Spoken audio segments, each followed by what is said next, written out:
What if I were to suggest that you play a key role in the awakening world? And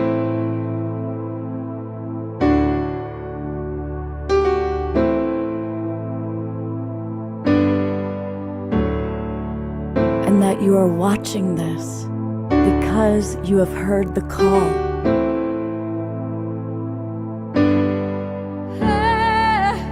We can start right now by opening our hearts and minds.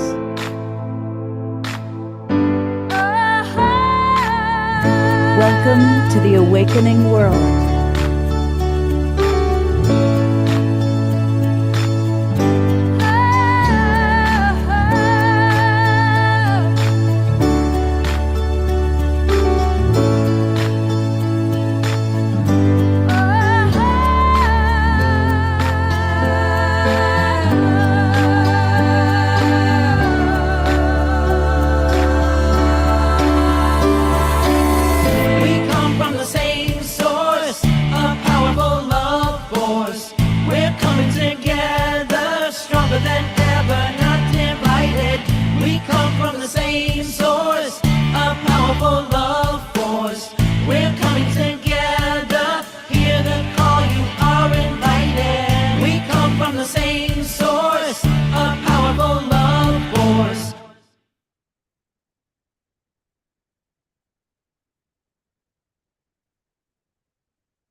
Good evening, everybody.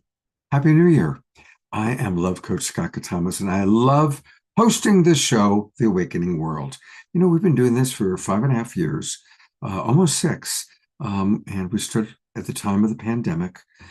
And it's all about the rise of consciousness. We truly are experiencing an awakening world. And so tonight's theme, we're going to hear from some of the people that have a very unique perspective based on their experiences about the rising consciousness.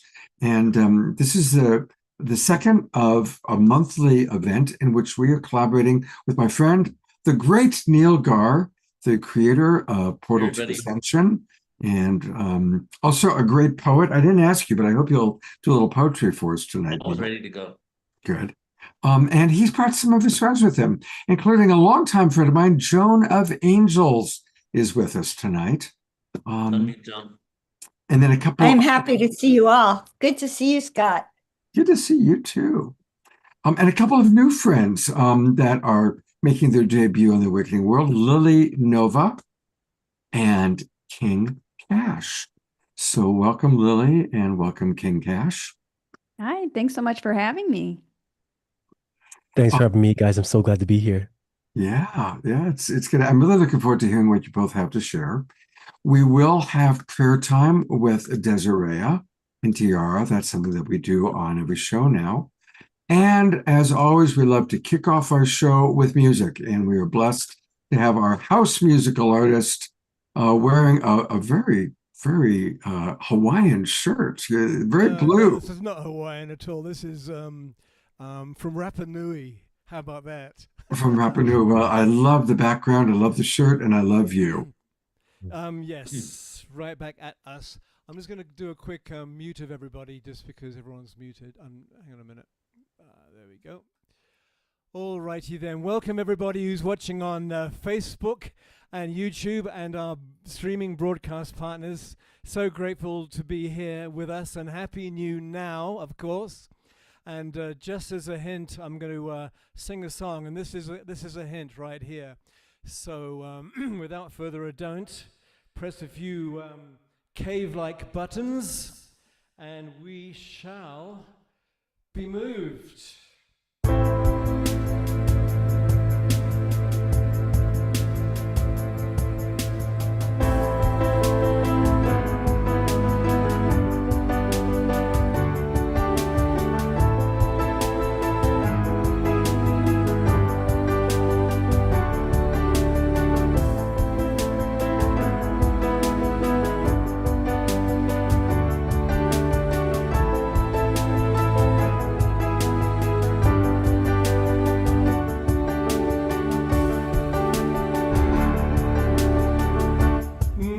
recognize we've been hypnotized. The spell is wearing off, and so now we rise with higher frequencies. There is no disguise. The truth of life itself is now realized. Love is reaching through the hearts of me and you. Our world is waking up to our different points of view. 'Cause now we recognize we've been hypnotized. The spell is wearing off,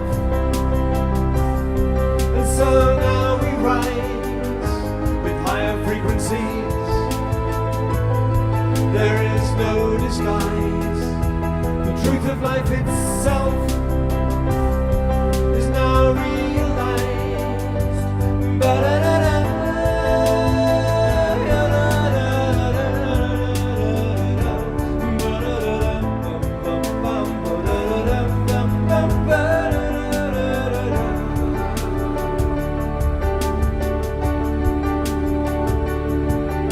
So shake yourself free of the past. No longer do we walk in the dark. Let's show each other what we can do, and let our light shine right on through. And let the good of humanity stay, and let the dross simply fade away. And let the mother return to us all, so that love can have her way.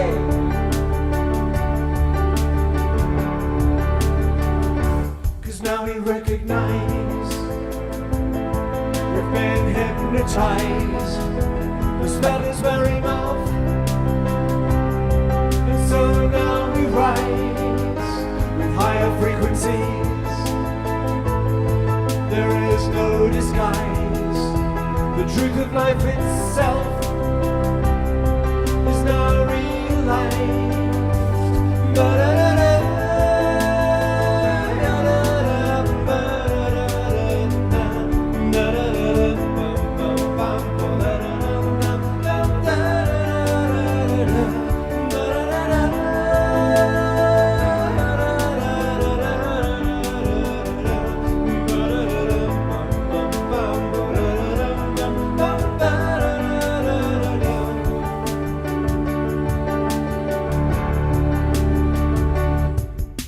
So shake yourself free of the past. No longer do we walk in the dark.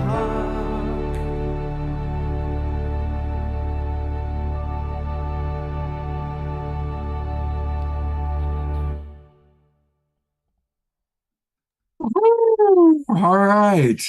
Let's all send lots of love and twinkles and appreciation to our beloved Omoshar. And thank you to the Global Peace Tribe dance team. I know that was a pretty rocking one.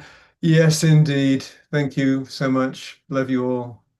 And Omoshar will be back. But Omoshar, before you go, Yes, my friend. the question of the night: how do you see consciousness rising on our planet? Well, I'm just trying to find a non-swirly background so I don't spin out here.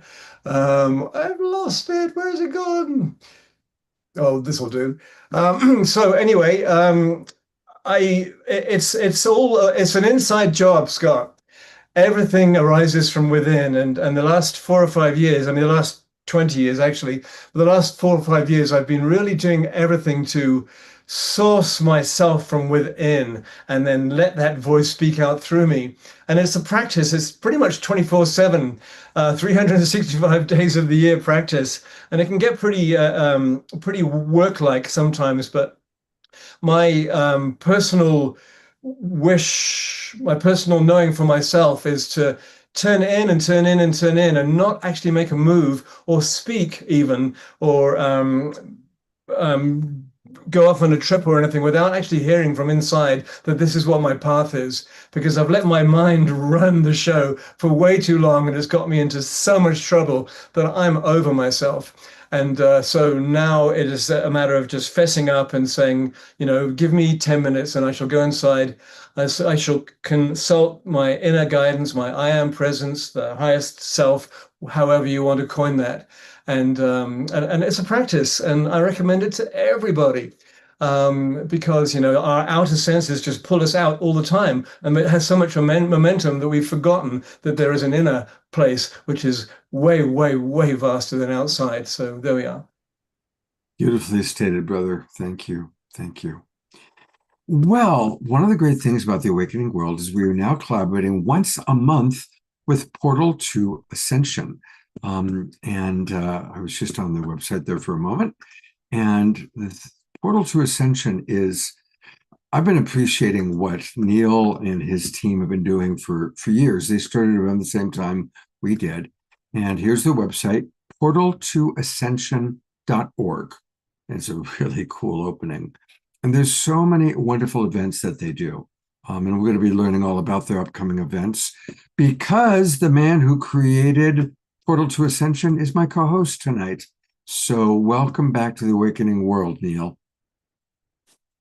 Thank you for having me back, Scott. Honestly, last time was so incredible. I was reeling off the energy for days, and I was just had so much gratitude for you and for just like having me be a part of this. So I appreciate you. Thank you for having me. Well, absolutely. And I know it's been a long day for you because you had a very long event that you did. Tell us a little bit about your event that just happened.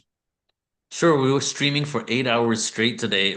I finished the event about 40 minutes ago, and it was the Real Disclosure event.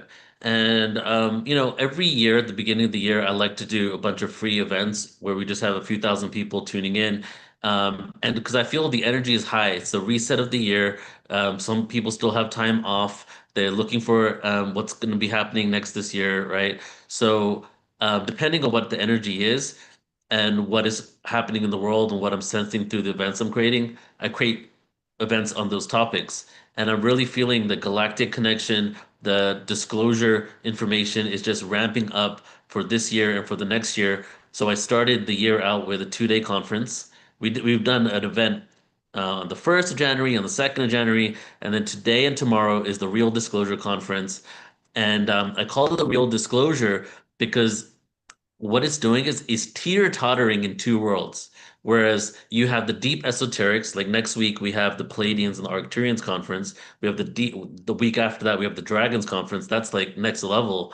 And then you have like the nuts and bolts UFOs. So I wanted to create an event. This is the second annual that was existing in both worlds, where not only people that are like in this community are like, whoa, this is so incredible, such great information for me to incorporate and integrate, but also it's palatable. So if somebody who didn't know anything about UFOs and ETs found out about it last week, came to our event, they won't throw the baby out with the bathwater, and they would be like, wait a second, oh, these guys are talking about quantum physics and the nature of consciousness, So that's what we've been doing, and today was a very long day.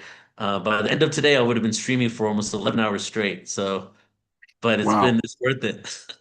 Well, and what a great group of people you've got there. I mean, these are really some of the best presenters on what's really going on with disclosure, UFOs, UAPs, and we're going to hear from Alan Steinfeld a little bit later in tonight's show.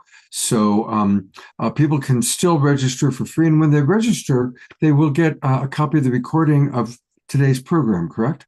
Yeah, exactly. So for all events on our website, you get unlimited replay access. And this one, we just so happen to be, since it's free, we're streaming it on YouTube. So it'll be on YouTube forever as well. So you can always check back there.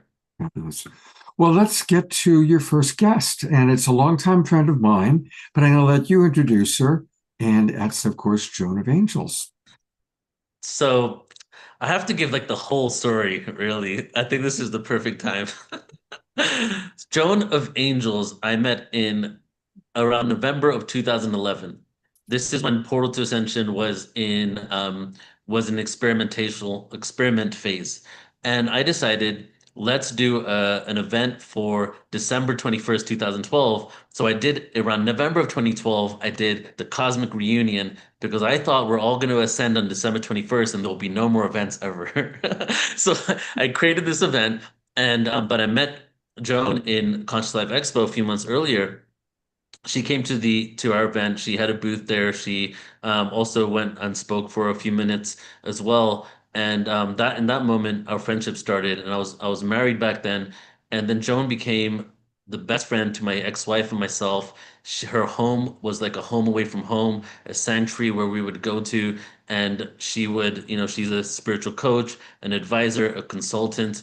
And I got to experience and receive that as a friend from her, where I remember times we would have vision boards mapped out on the ground, and we would be figuring out and connecting dots on how Portal to Ascension can move to the next level. So she was there really much in the beginning phases of everything I was creating. And then our friendship continued to grow to the point where Joan has also assisted me in producing the Glastonbury conference we've done, two tours with 100 people each to Egypt. And now, after a little bit of hiatus, her doing her own thing, I'm doing my own thing, we've come together on the biggest level ever before and are co-producing the New Living Expo. So I'm really grateful because Joan is my best friend. She's one of the most capable people when it comes to not only delivering consciousness and really explaining it and helping people from the heart, but also doing the work that it needs to make things happen, actionable. So I'm excited for her to be here and for all of you who haven't experienced her before to get an opportunity to meet my really good friend, Joan. Love you, Joan. Neil, that's just such a beautiful introduction. Thank you so much. And it's an honor to work with Portal to Ascension. Guys, we talk about consciousness. What is a portal to ascension? It's a portal to your conscious awakening of who you are. And Yeah. so I love and admire you, Neil, the work we do. And I want to tell everyone that the New Living Expo, which Neil will be talking about, our new project, is the most exciting thing I can think about. Yeah. It's going to bring It's together it's all these it's people. just so fun to be working with you and to be creating this, And but today I want you to get into your work and what your passions are. And since the theme is the evolution of consciousness, you've had your finger on the pulse for a while. I think you were in the Bay Area back in like 60s or 70s creating jewelry with Oh my God, crystals, you even you know. remember that. So, okay, actually, I think this would be a great. You've been in this world for so long. How have you perceived this shift over these years? Well, that's so interesting. My generation, we thought we were the bomb. We were going to stop war, make love, not war, peace now. And we were the greatest generation ever. We were also the hippie movement that, went overindulged, I guess, in sex, drugs, and rock and roll. So consciousness started in the 70s through LSD and through sex, drugs, and rock and roll. That's all I can tell you. That was the portal to awakening. And me, I took it very seriously. I worked in a hash pipe factory in San Francisco and making hash pipes and roach clips that we sent around the world. And it was pretty exciting to do that. But I also, at the same time, sold jewelry on the wharf. And I also began this exploration into who am I? And I'm a Pisces. I have the right side, the left side, and I'm always going up and downstream. But the evolution of consciousness has been really interesting because for me, I found myself joining an ashram. I was a nice Jewish girl from New York. Nice Jewish girls do not go move to California to move into an ashram. And that's the first thing I did because I knew in my heart there was something more. I didn't know what it was. I didn't study religion or philosophy. When I was 10, I spent quite a long time trying to have a past life encounter with myself. I would sit there on my bed before I'd go to bed at night and I'd go, I know I was here before. And I would start to take myself back to that moment when I woke up as a baby, but then I'd go in that cocoon and try to actually remember. So I had an awareness that there was something more than was here on the planet. But I do want to say something that really happened with you, Neil, very early on in my awakening. And my awakening has not been just one awakening that there it was and I grew from it. My awakening has been a series of knocks on the head, usually comes with a knock on the head, and tremendous growth, almost disguised as despair until I get the big picture. And I'm sure some of you know what that means. Growth doesn't always come just because you're choosing happiness. It's coming because you're also growing from pain, that has sort of, I think, come your way to just really make sure you wake up. So remember, we come to a planet where no matter how advanced a soul you are, your memory is wiped out from day one.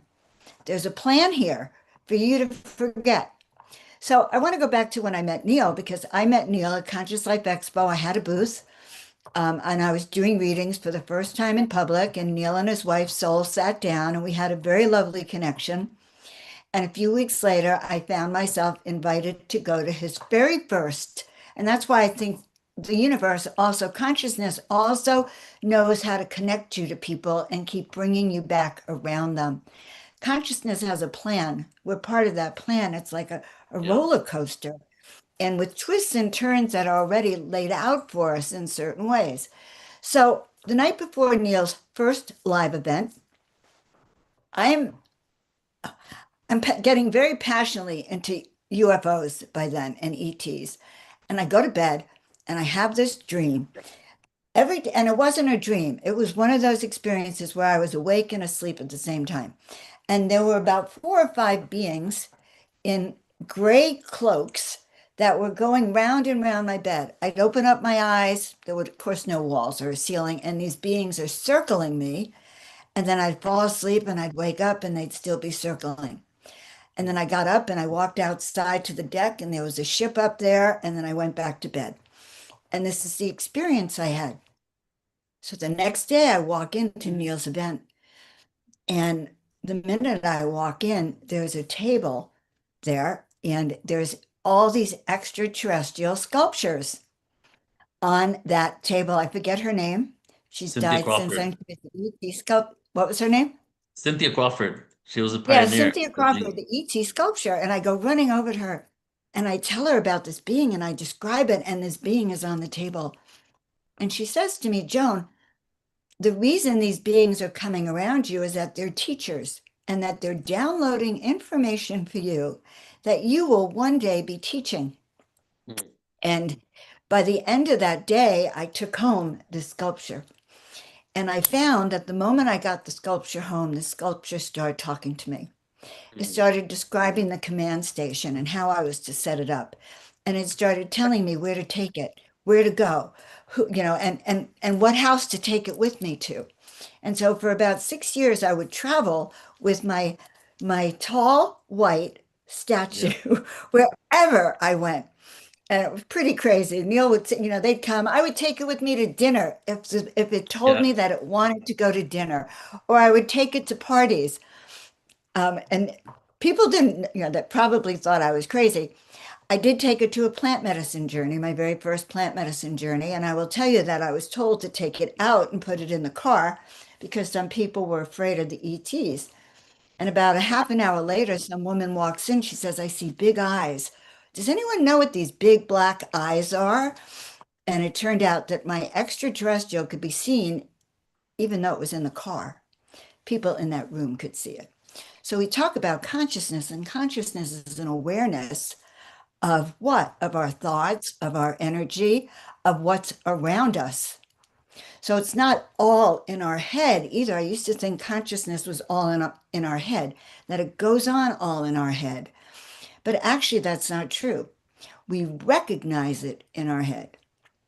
So anyway, that E.T. Neil has actually been very much a part of my life, and that's what you brought to me. Yeah, And so remember, I've seen I got one consciousness too from evolve. her. I said I got the Arcturian from Cynthia Crawford, and she would actually see the beings. They would come and stand next to her in Arizona. She had the place there, and they would be there, and just like a live person that you sculpt, she would look at the beings and then sculpt them into these sculptures, and then the frequency of that being would then be embedded into it, and then she would give it out to people, Right. and so it was really powerful. Right. So in fast forwarding, I think that in 2013, after I started understanding it and working with plant medicine to understand that there was a greater consciousness for me. So I think plant medicine, beginning with LSD, has been a great awakening of consciousness here on the planet. Yeah. And I think more and more people are actually awakening to the fact that we are more than just our body, our thoughts, and our beingness. And that's the exciting part. I'd say definitely consciousness is awakening. People are awakening to who they really are more Do you and feel that more. we're getting to a critical mass, that things are speeding up, and that it's, I know you already feel this, but maybe you can just elaborate on it more, that it's kind of an inevitable, this awakening is inevitable. It is inevitable. It's been foretold that, well, we're in an era where there's actually two choices. You can say right, left, you could say dark, light, you could say the control and the freedom. So we're in a place where there has been a point where humanity could go this way or this way, and there's been a fork. And now more and more people are on this ascension path because more and more people are waking up. But they're waking up to the awareness first. You have to look around and go, well, how do I feel about what's going on? Who am I within all of this chaos that's going on in the planet? Where do I want to be and who do I want to be is really important. Well, what can we do for ourselves in order to get to that level of consciousness where we're not so focused on the external world that is distracting us all the time and creating division, right? Even myself, even people in this world, even people tuning in, that even though we know about this, a lot of times we get caught up into that external reality that takes us away from realizing ourselves and seeing ourselves in the other, right? So how do we take that energy back in order to really implement that into actuality, into reality? Well, that's a great question, Neil. I like to use the word discernment a lot, discernment of really what's going on. And everything in the outside world is meant to distract us from who we are, even if it's a positive event. As I started to say, we're all born, we come in with a tremendous amount of memory, but at the same time, our memories get wiped out from birth. And we're also attacked by darker energies, most of us, especially the lighter and more powerful your mission is, the more you might be attacked in your earlier years by family, friends. It's not necessarily deliberate, but does serve to push you off the path. And so as we grow up in life, everything is designed to get you off your path in a sense. And it's not until you make a conscious choice to do things differently than mainstream is doing it. And so every choice into consciousness takes you away from what everyone else is doing and quote normal people. And it's a choice to start stepping into your own thoughts, because then you become more alone. You become more aware that you're different from the mainstream people. And that then comes the opportunity to start to really learn who you are. And that's the process of awakening, is to start to understand what your values are, what's right for you. And how do you learn that? You usually learn it by making wrong choices that take you off the path. Okay, sex, drugs, and rock and roll, takes you off that path until you get inside and you understand there's more to it. And I'm still awakening.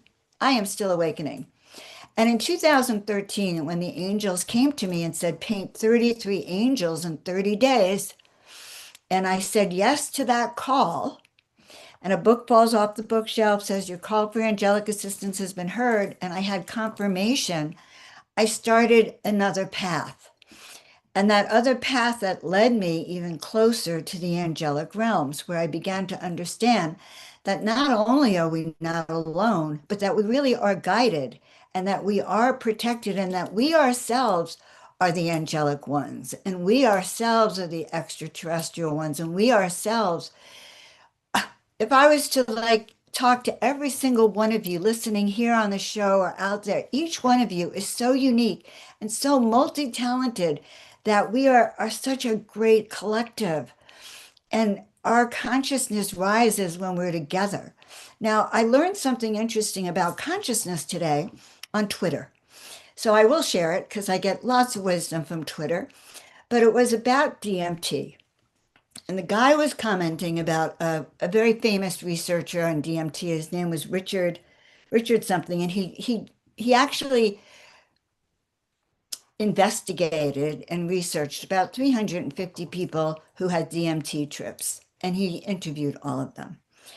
And one guy, and the consensus on DMT was that you weren't having out-of-body experiences. Beings were coming to you. They were entering your field. And it was not like having an out-of-body experience at all. It was really like you were in your body and they were right there connecting with you. And one guy said to the extraterrestrial, well, isn't this all in my head? You know, I know that if I open my eyes, you'll all be gone. It's all in my head. And this ET being said to him, ha, you think we exist in your head. You're crazy. And he disappeared. And I pondered about that as I was thinking about what to say tonight, because I think that's pretty interesting. It's not in our head. Consciousness is actually outside of us. It's in the ether, AETHER. That ether holds our thoughts. It holds our feelings. It holds our emotions. It also holds your thought, everyone else's thoughts, feelings, and emotions. And they've proven that we can not only have our own ET out of body or near death experience, but our family can join us. So we can have group out of body experiences together, which even more reinforces the fact that consciousness is not all in your head. You're not imagining it, even though the world exists inside your head, which I think is kind of a crazy thing. It exists inside of our head, but it's really not all happening in here because we're picking up thoughts, feelings, energies from everyone else. Like Neil and I used to drive around a lot, and he'd start one sentence, and halfway through, I finished it for him because I knew exactly what he's going to say. And it's a synchronicity, a resonance. So consciousness expands when you have resonance. When you have resonance with people, places, and things. When you walk in a field like Scott, this is an amazing show. The amount of consciousness here and the people you bring in every week, every month, it gets better and better and higher because you've already raised that vibrational frequency. So the angels explained to me when they first started working through me that yes, they could come down and be among humans, but it was far better if we could raise our vibrational frequency to be at their level.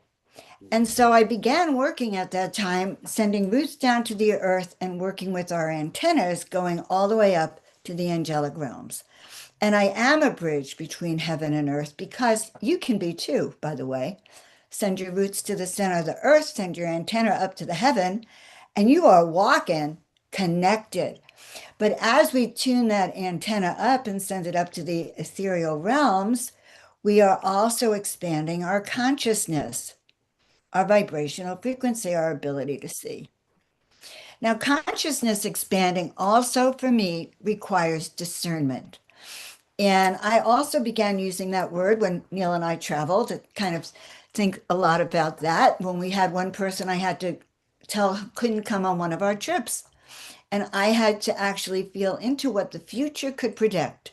So discernment is a way of looking at yourself, looking at consciousness in an energetic of what will this feel like in 24 hours, in 6 months, in a year. So we can, because we're responsible for what we do, where we go, and who we do it with, then we owe it to ourselves to understand the vibrational resonance and frequency of the people we're doing it with. So when I tune into Scott and Neil and King Cash and Lily and all of you guys, I can feel this energy of love. And so it inspires me to be more of the energy of love. And here's one of my favorite people who just hopped in, Alan. So I work with frequencies in those ways of really how to determine our resonance, how to determine if these people are right for you, if the situation is where you're supposed to go, the job, the purpose, the mission. And that's also very important in the expansion of your consciousness because the planet is kind of a trickster. If you go back into your sex, drugs, and rock and roll energy, it's going to give you more of that.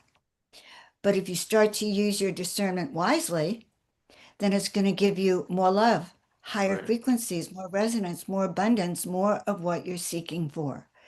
So ask yourself, what am I seeking? What is it I'm here to do? What is it that I want from this experience or from this person or from this house? Like I know you're moving back to Tiburon. What's looking at the frequencies of where you're going? Very important, more important than ever, because the veil is thinning and karmic, I don't know, the word that comes to my head right now is karmic rebound is faster. So whatever you're thinking can manifest just like that in a flash. A few weeks ago, I was thinking about cinnamon and cloves. I had read about it. I'd seen a video about this recipe, cloves and cinnamon. And if you drink it before night, it puts you to sleep and it gets rid of your parasites. I thought 2 for 1, that's great. So I go to bed and I'm thinking I'm going to have to buy cinnamon and cloves. And my roommate comes in the next night and I don't say a word. I don't go online looking about it, nothing. I'm just thinking cinnamon and cloves, I got to have it. 6 o'clock, she walks in the door. She has cinnamon and cloves. I said, Mm. what made you buy cinnamon and cloves? She said, I don't know. I just got this sudden feeling I needed to stop at the Mexican market and pick it up. But that's what I'm talking about. People pick up your thoughts and your vibration and they give it back to you. Beautiful. So- And I want to come in for a moment because it's time to bring Alan in. But I want to acknowledge the wisdom that you're sharing and riff on 2 things, Joan, and then ask people or ask you how people can get more of you. Because it's just a little homeopathic dose of Neil's amazing people that he's bringing in tonight. But Paramahansa Yogananda, who's my favorite master teacher, said that discernment is the last lesson of master souls. When somebody asked him what he was here to learn, what his karma was, he said discernment. And so I really want to acknowledge that combining 2 things that you said, the importance of discernment and how quickly things are happening now. Everything's happening very fast. So we do need to be very, very discerning about who we spend time with, what we put into our body, what we watch, what media we take in. It is really a time of great discernment. And I love that you shined your light of wisdom onto that. Thank you. Thank you, Scott. And I teach that now. So how do people So- get hold of you? I know your website's down. Do you want to put into the chat box your email address for our Zoom roomers and tell people briefly what kind of work you teach? What are your offerings that people might want to get from you? I love that question, Scott. So my work is really, I work a lot with women who are spiritual and awake, but really want more clarity about where they're going, how to get there. They're not exactly sure what's happening. They may be in transition, going from corporate to spirituality, going from one life to another, leaving a relationship. So I work with people who are in transition who really want to know and clarify more about their next steps and their outcomes. And I do it through coaching, and I also do it as an advisor. I actually really can help people who are in the middle of having to make decisions, clarify and use discernment, because I teach you how to do that, how you can see your future and actually align your values and your goals to where you're going. Fabulous. So- Well, as you'll notice that the vast majority of our audience are women. I do appreciate Reverend Jeffrey and George and Omashar and the Wild Monk, Sherry Anderson, Vineet Allen. So we've got some cool guys with us, but it's mostly women. So ladies, as you can see, Joan of Angels is a truly inspired woman and a lot of wisdom. And you can reach her at the email address that I assume you're going to put into the chat box for us. Yes. And I'm also going to put my Instagram account, Joan of Angels. You cannot forget that. Just Easy. go for Joan of Angels on Instagram. You'll get me, or you can send me an email. And yes, I'd love to talk to you. Love to see what we can do. Joan, Joan. thank you so much for being with us. And for those of you watching on Facebook and YouTube, you can email her at Joan at Joan of Angels. That's easy. Joan at Joan of Angels. And Joan, we're eager to hear from Alan, who just co-facilitated 8 hours. He is the man who knows what's going on with disclosure. We did a great show together a couple of weeks ago. Things are changing so fast, and you're so in tune with the different people. What's the latest, Alan? What can you share with our audience? Well, the latest of what I've been studying is related to what Joan was talking about. And Joan, thank you for asking that person to leave our trip. But what Joan was saying is like we think these things are outside of us or they're inside of us, but this whole idea of subjectivity and objectivity is a kind of old paradigm way of thinking about reality. Like I'm seeing you, you are in my head, you're also out there. So there's no duality as we move into this next level of consciousness. Duality is one of Neil's favorite word, a paradox. How can we be a subject and an object? How can you be out there in here at the same time? Well, you can be. The world is out there and it is in here because we think that's impossible or logical because we've been brainwashed into a dualistic thinking. It's either or, it's this or that, it's yes or no. And ETs, from what my studies and intuition, don't function like that. It's not a dualistic reality. It's all one.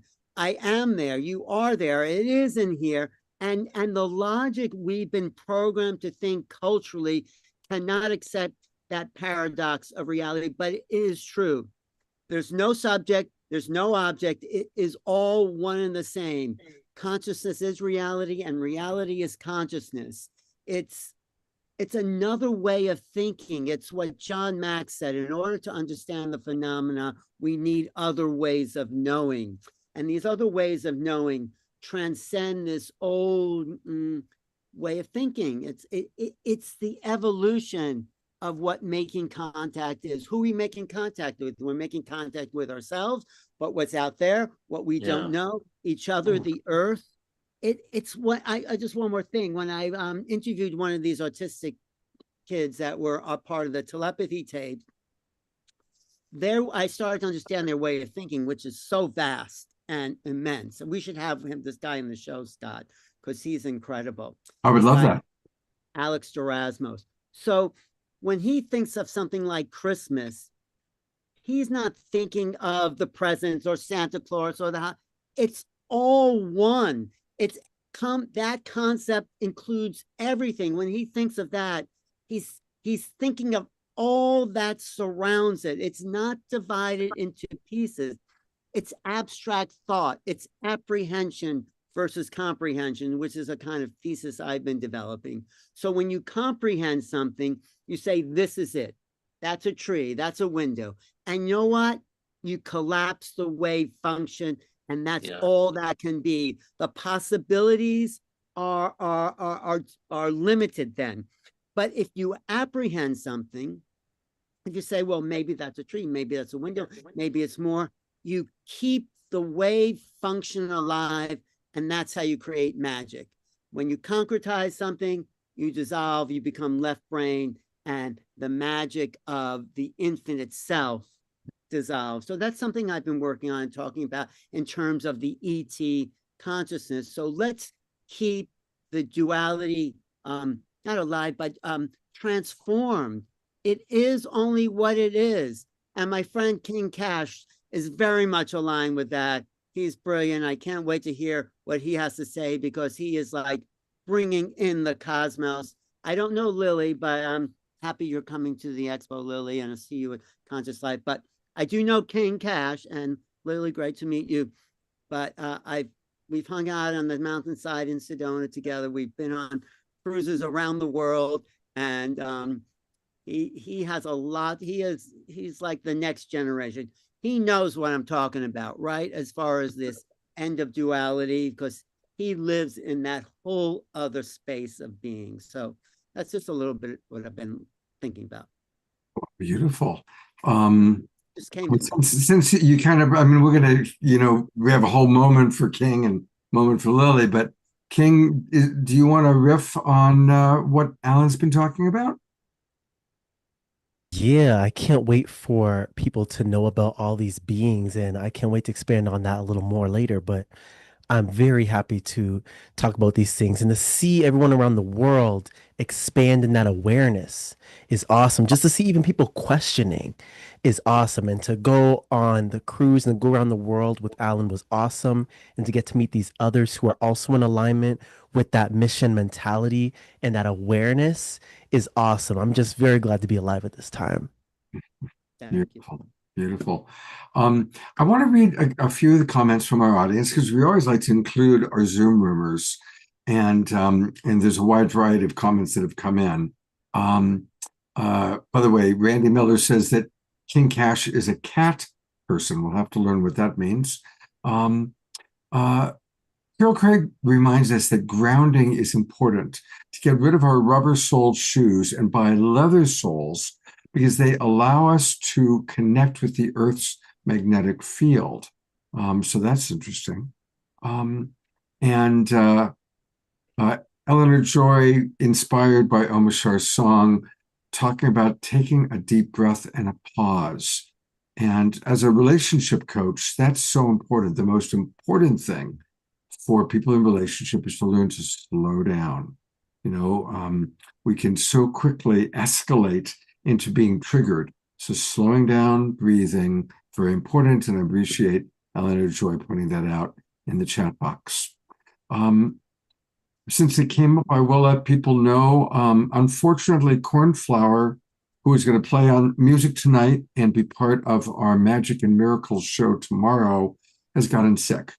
And so he's not going to be with us tonight, and he's not going to be with us tomorrow.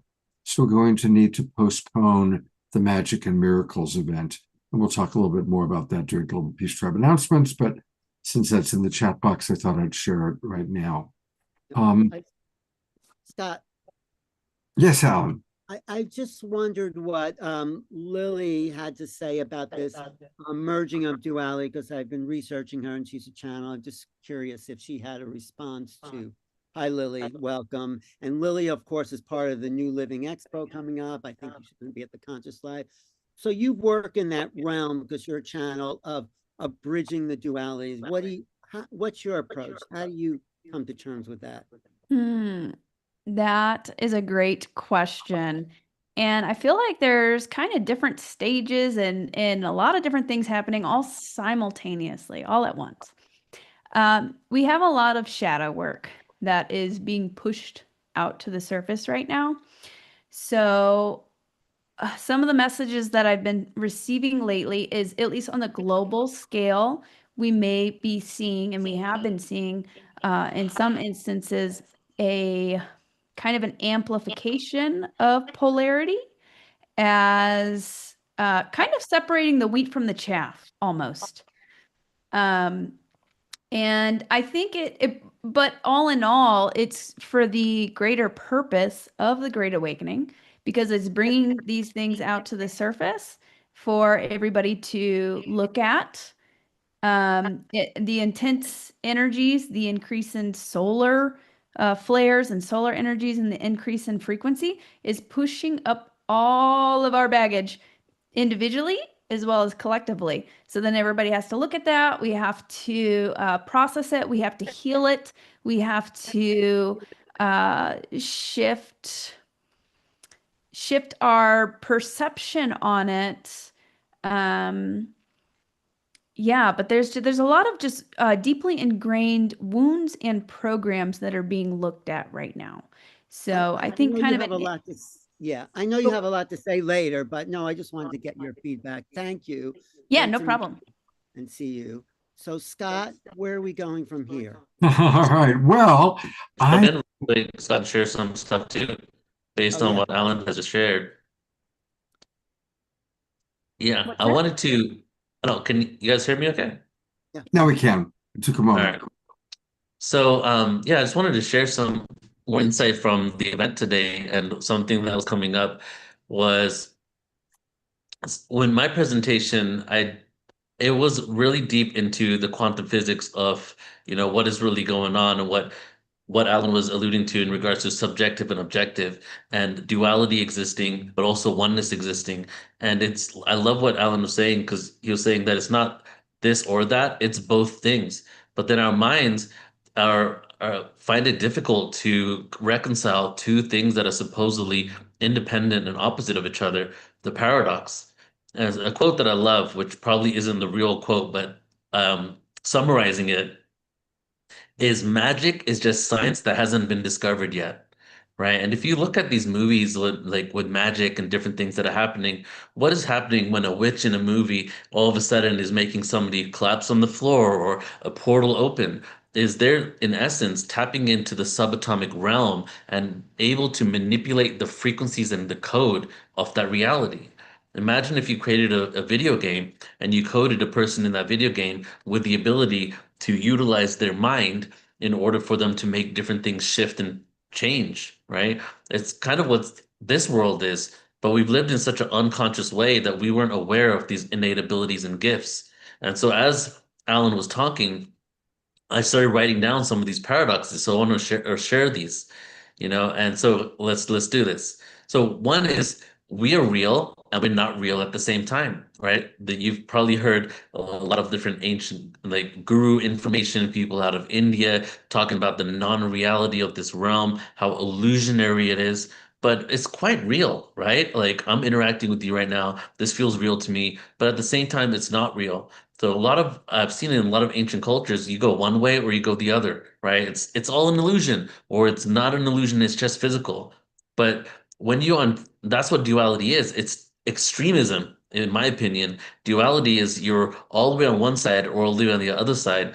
And then you go so far into one side, you neglect to see the commonality with the other side, right? So that's why it goes in everywhere. It goes in the political realm, all over the place. The truth is always somewhere in between.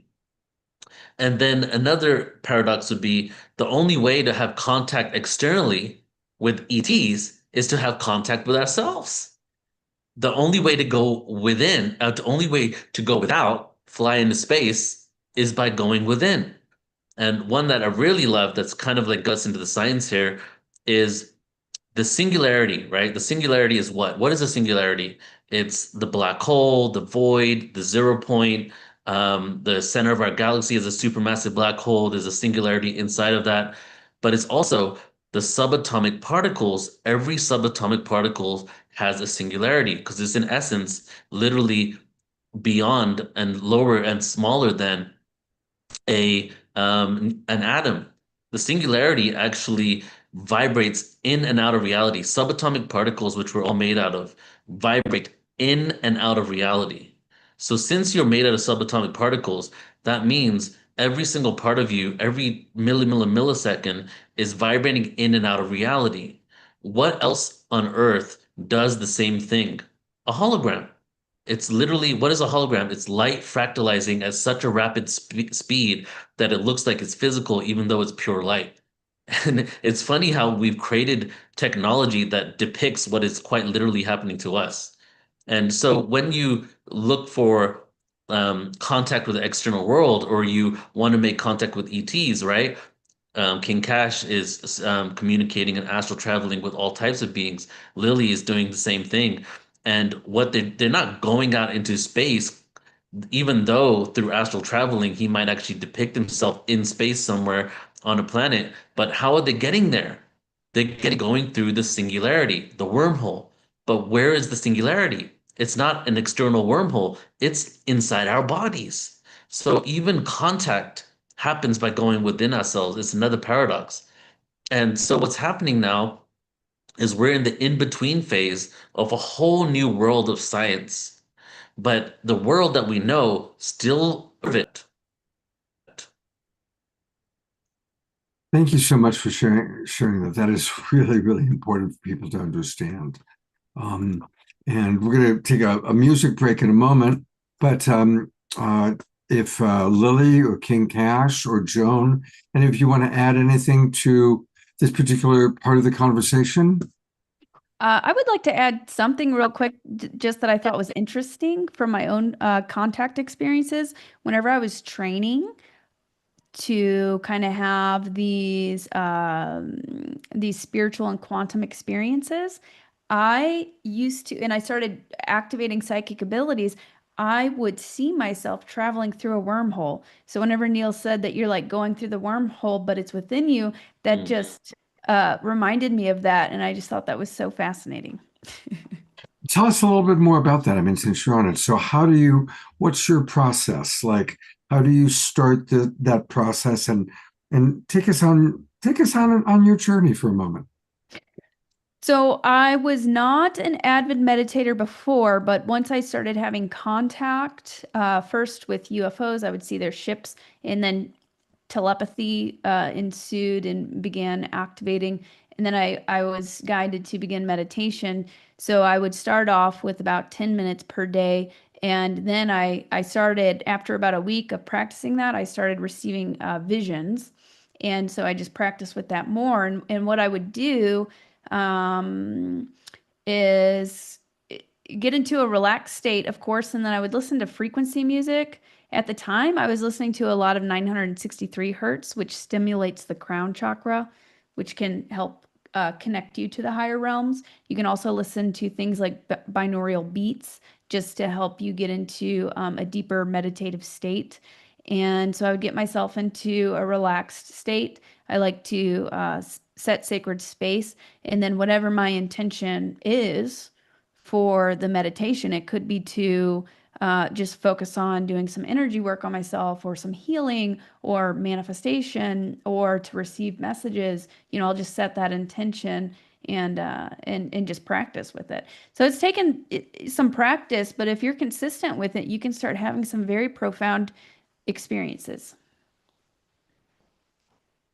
Beautiful. Thank you for sharing that with us. And of course, we're going to have a whole series of, we're going to have a good 20-minute chunk with Lily, and a 20 minutes with King Cash, and a whole lot more coming up on the show. But for right now, it's time to go to Omar Shah for our mid-show song. And where is that? Where is that masked man? There he is. Well, Lily, that was the perfect segue into this song, which is called In the Stillness. So let's just take a couple of deep breaths together and forget about the next moment. Let's just stay present now, feet on the ground, grounded, and let's pull in some yummy frequencies for the next little bit. And so, as I said, this song is called In the Stillness.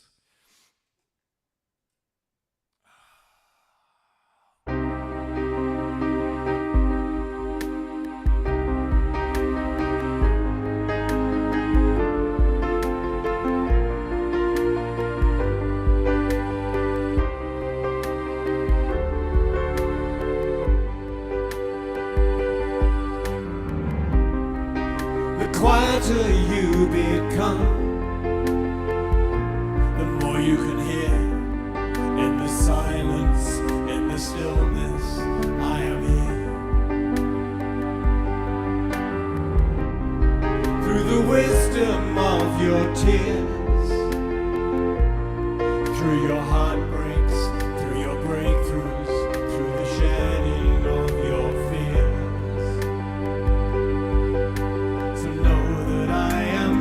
You and guiding your way. Know that I am cheering you on. Truth lives within you, and love leads us through. I love you.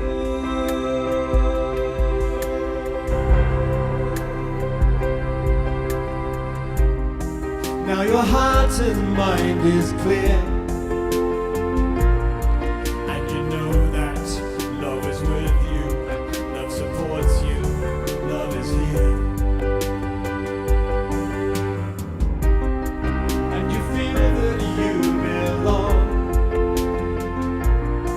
and you're walking with purpose. You can hear your life's new song. With you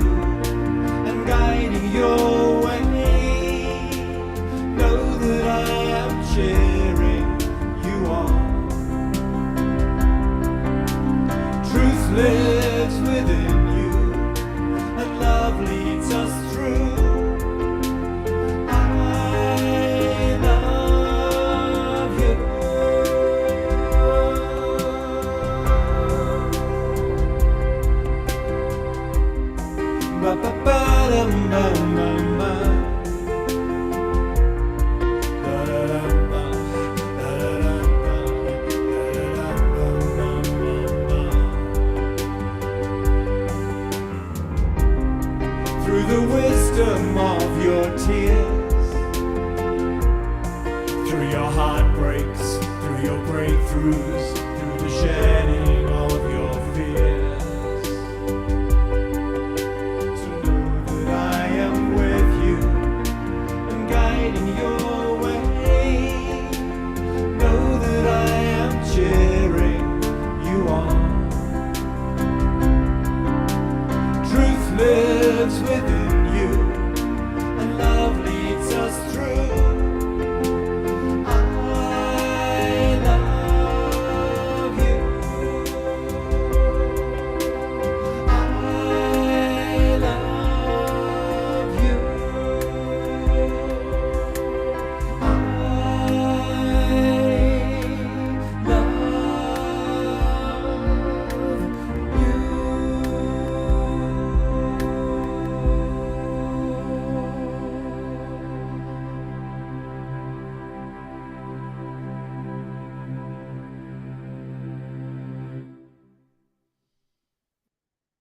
Gallery review, everybody. Lots and lots of love and appreciation.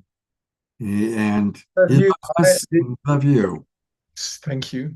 It's the I and me, the loves of the I and you. It's the Namaste song. Absolutely. Thank you so much. And I'm sure we'll be back towards the end of the show. Now, Neil Gar is not only a great producer and the creator of Portal to Ascension, but he's actually our favorite spoken word artist. He, way back in the day, I first met him as a spoken word artist and then discovered that he was doing PTA. So we are blessed that Neil's going to bless us with a couple of poems tonight, including one right now. Sure. So the last time I was on, which was a month ago from today, around about, I did Heaven's Calls, which was a poem that is on my 10-track album that I just created with my friend Chris Noble here in Colombia. And so I'm going to do two poems today, one now, one later. And these are all rap songs that are on the album, but this is just acoustic, okay? So the first one,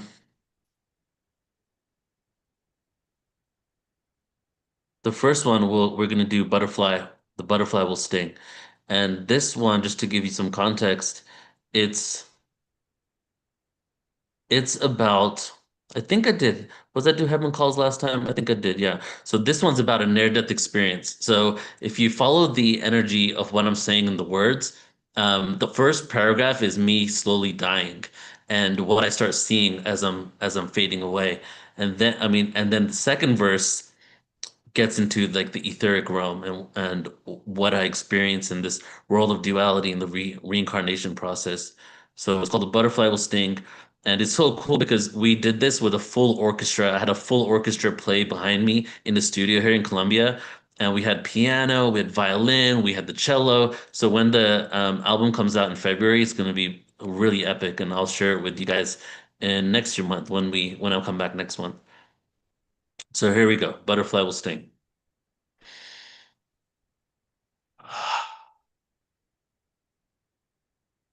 I can feel the creeping poison. The butterfly will sting. I hear the noise fading from this world that I'm in. If I open my eyes widely, I can see the creature's wings. I'll feel the earth maneuvering under the sun. The new age has begun. My destiny chose me wisely. No bruises, no cuts, no anything. I meditate and I meet with true friends. I see clouds around the sun, like galactic arms embracing the one. The black hole would destroy the earth again. Recycle my soul, my physical manifestation. The planet is moving, waiting to be pulled into the next dimension. No pity for this world of men at insurrection's end, knowing that this chapter is over. It's time for the resurrection. Once again. A stone throws away, contaminate, vain way to exercise brain, different time, same day. Fade away, fame will play a modest role. Stumble and fold, the scriptures told, masses and societal organization, embrace the revolutionized desolation, anarchy from control. Peace from communal ambition, perishing souls, stay or go, teacher be told, hater let go, amateur or pro, friend and foe. Duality of the physical world. Materialism of gold, money, diamonds, and pearls hurl the stone back into place. Blood and bones of the human race, the spirit of the bitterless laced. Test. Where psychedelic colors fascinate me. Where psychedelic colors fascinate. And heavenly awake me. And ultimately face me. As I morph the face of our humanity. The butterfly will sting. The butterfly will sting. The butterfly will sting. But it's just a temporary thing. There we go. And that's basically, it's the near-death experience in the beginning, the first paragraph. The second one is just my experience of all my incarnations. And then the butterfly will sting is the incarnation, how many times it stung. The butterfly will sting. And then just a reminder of impermanence. It's just a temporary thing. So thank you for letting me share.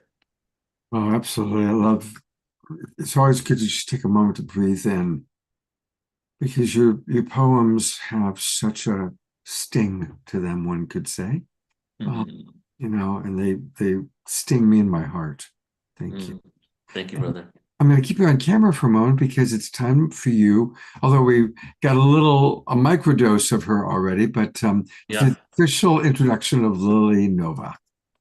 Yeah, so I'm really excited to bring on Lily. And Lily, I just found Lily's work not even a few months ago. And since then, we've started doing quite a lot together just in a little bit of time. We had the most epic interview that was just so incredibly fun. And all the questions I ever wanted to ask anybody, I just threw at Lily. And we went really deep. And she has just become an amazing, she has been doing this work since COVID when she was actually having ET contact and was a UFO and space photographer and CE5 practitioner back then and a psychic intuitive. And Lily was, Lily was documenting the close encounters with her camera as a space photographer, and she was determined to capture evidence of who these visitors were for her. And since then, she's now an ET contactee, a UFO and space photographer, psychic intuitive, author, and her story and UFO footage has actually been featured on Ancient Aliens and the Travel Channel. She really did a lot of amazing work when it comes to the Three Eye Atlas, and she is, I would say, an emissary of definitely probably multiple ET races, but there's like this huge Lyran frequency that's coming from her as well. And she has not only been interviewed on Portal to Ascension, she'll be at the New Living Expo, and hopefully we can do some maybe a monthly or bi-monthly series where we're going to keep doing interviews and updates on Portal to Ascension. So Lily, thank you so much for being here. I truly appreciate you and the way you deliver your message and awareness. It's just so amazing. So I appreciate you for being here and for also joining us for the expo. Yeah, thank you so much for inviting me. And it has been so much fun collaborating with you and getting to meet new people and also like-minded people who like to focus on the deeper questions Mhm. and as well as the positive.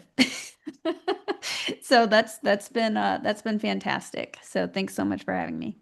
Definitely. So let's start with the theme for today, right? So I'll just let you run with it. And maybe you can tie it in, not only the evolution of consciousness, but kind of what messages you're receiving in regards to that and what cosmic signals that we're receiving through the space. I know 3i Atlas was a part of it that's helping assist us in up-leveling our consciousness. hmm Yeah, so like you mentioned, my journey really began back in 2020. Just to give a little bit of background, I'm mentioning this also because I feel there is, well, in 2020 we saw a big wave of awakening happening. That seemed a lot of people started to wake up in 2020, and that's whenever I started having these contact experiences, documenting first UFOs as a space photographer, and then telepathy uh, began happening, and I got to meet these different beings. And then 6 months down the road of communicating with these beings and documenting these UFOs, I found out that I was what's known as a starseed. So we have a lot of starseed envoys or volunteers, as well as light workers too, who are here helping to anchor in these higher frequencies and often come with these different gifts. You know, we feel deeply. We are often more intuitive. We're often the black sheep. We often think differently. So more and more starseeds and light workers are just starting to awaken and kind of be activated. So I feel we have another wave of that coming. Some of the recent messages that I've been getting is to help seed this into the collective, because it can be quite jarring, because everything that we've been taught is kind of a lie. We've had this very limited understanding of our reality, and it can be quite jarring. Learning that no, we're not separate, we're all one. The universe is intelligent.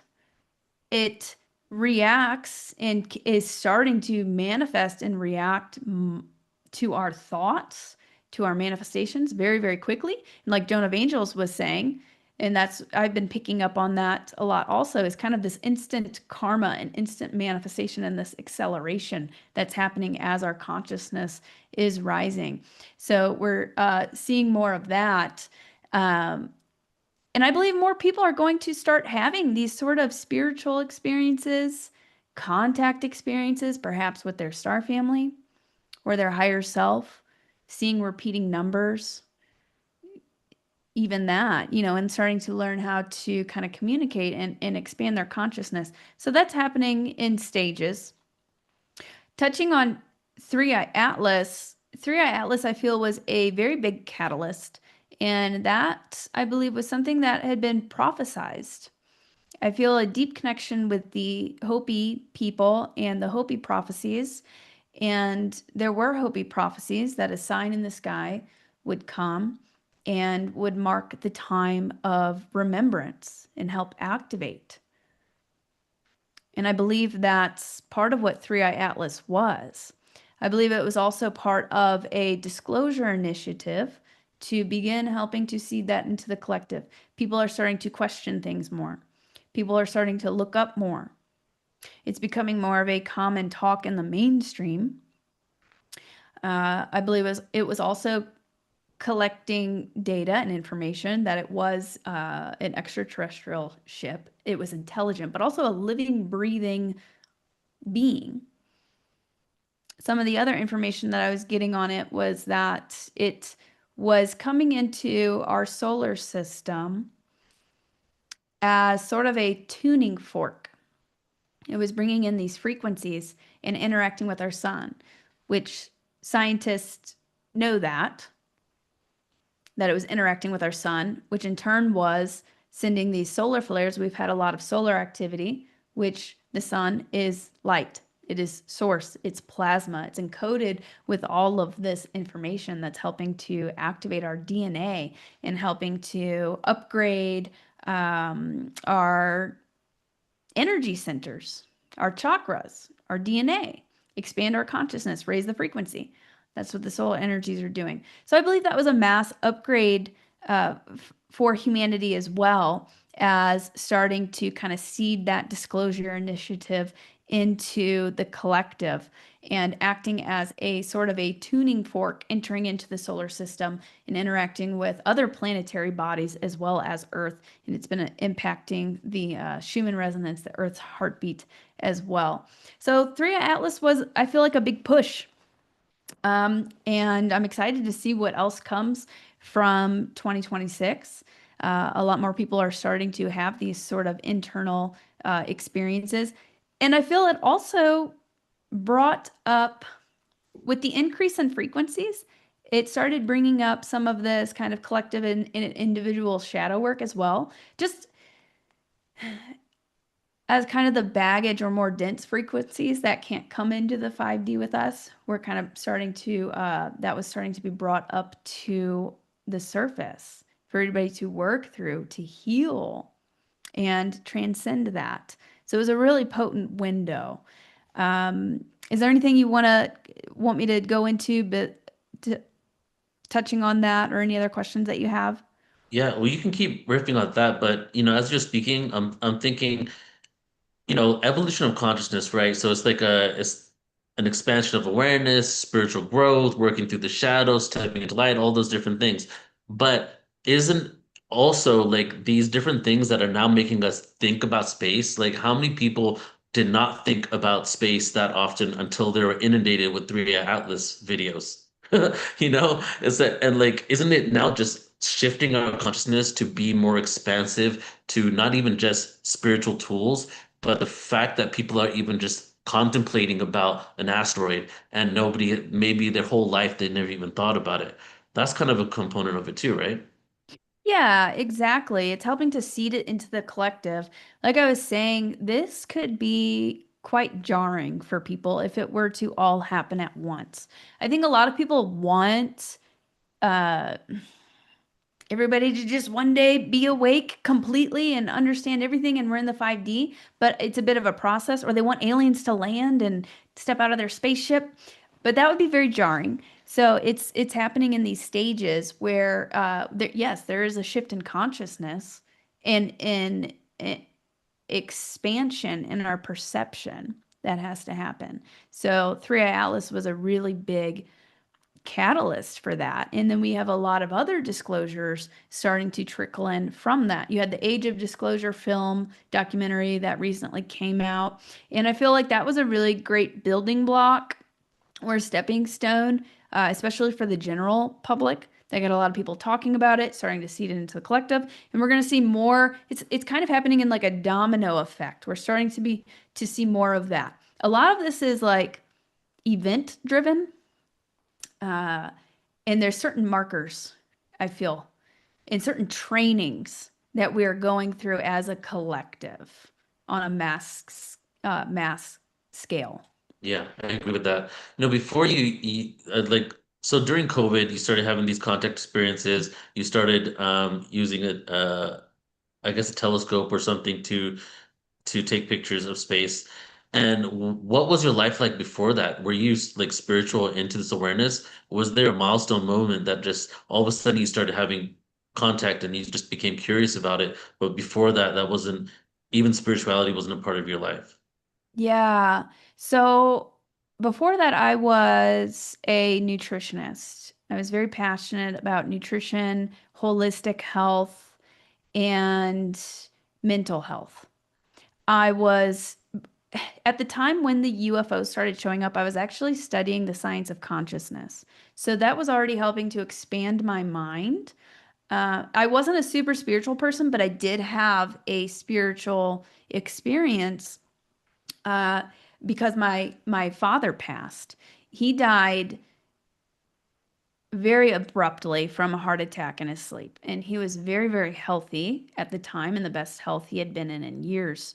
So it was very shocking. He died at only 45 years old, and that it was my catalyst to where I was like, okay, I didn't want to believe that he was just gone forever. I was like, there has to be something more. So then I started diving into, like, I read the book Conversations with God. I didn't have a relationship with God. I did not like that word. I did not like religion. So that was always something that I pushed away. But after my dad passed, I started looking for more spiritual answers. And so I did have some spiritual experiences. I wasn't super spiritual, but that started to open my mind, and that happened a few years before my UFO contact. So that was also kind of an order of operations that took place that began guiding me on my awakening journey. So this is the part of the show where we get deeper. Because all right, let's just do some rapid fire questions, but you take your time to answer. What is the shadow and what is darkness in your opinion? Darkness is the absence of light. I think it is often wounded aspects of ourselves. Also, wounded aspects, even of like other entities who have just become separated from source or separated, they've forgotten. So, personally, personally, I think a lot of that is just forgetfulness, amnesia, but also these wounded parts of ourselves or parts that we resist, parts of ourselves that we don't want to look at. So the awakening journey can be very tough because we have to look in the mirror because it's all us. All of it is us. It's all one. We're all one. But there's these kind of aspects of ourselves that have been kind of separated or forgotten or shunned. And really what it comes down to, these parts of ourselves and even these parts of the collective, they just need to remember the light. They need to feel that love. They need to remember who they really are. So there's a lot of very deep internal work that, and distorted programming, inverted programming that goes along with that we have to look at and resolve, and kind of reintegrate that and transcend that. Right. Yeah. How far do you think we're fragmented from source? Because say that the black hole is the entrance to source, right? The seat of God. A lot of civilizations have talked about the central sun being the black hole, and that's where, we go into the void. Could that just be one fragmentation of a bigger fragment? So have you ever considered or had any downloads on how fractalized we are? And do we need to return to source? Or is the dark experiences we have as valid as the light? What was the last thing you just said? That very last Are part? the dark, fragmented, lost experiences we have as valid as the light experiences? Or is there a need to return to source? Or is the dark experiences as valid as the light? Yeah, Yeah, I work think on I, that. I think the dark can be as valid as the light, although I think it's gotten a little bit out of control down here in some aspects. Um, but we separated from source. Source separated from itself in order to experience itself. So I feel like this is a very deep kind of training ground for us, and we're becoming like masters because we've gone to a pretty dense space. Um, so we're becoming master light warriors, I feel like, and we're learning a lot through this experience. So I think ultimately, it's part of a greater divine plan, and Source had to separate it from itself to be able to experience, and that's how the polarities you have to. It's all part of the whole, but then it separated itself, and then you've got the duality, kind of the inverted part of that. And how far did we fragment from source? That's a great question.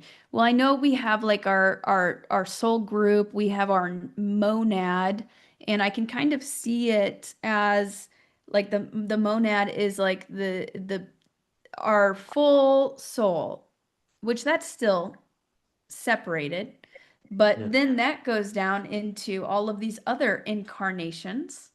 Uh, I don't know how many there are exactly. I think I've heard before that there's about 44 or 144 um, splits that the monad, like our oversoul, kind of separates itself into, but I'm not 100% sure on how fragmented that is. But again, we have access to our wholeness right now. I feel like it's something that we can tune into through the portal of our heart. Right. So if we go up higher in dimension, right, like fourth, fifth, sixth, seventh dimension, are there less beings in those dimensions? Because technically we're getting closer and closer to source, and then source is just one energy. Are there less beings? So, and if that's the case, would it be like maybe 2,000 people on Earth are all the same being in like 3 dimensions higher from now? I think there's still individuality, but it's more of a collective, and you hear about that from a lot of channels because who channel these higher dimensional beings. They often consider themselves a collective because they're in tune with each other. Hmm. They are aware that they are connected with each other, but they still maintain their individuality.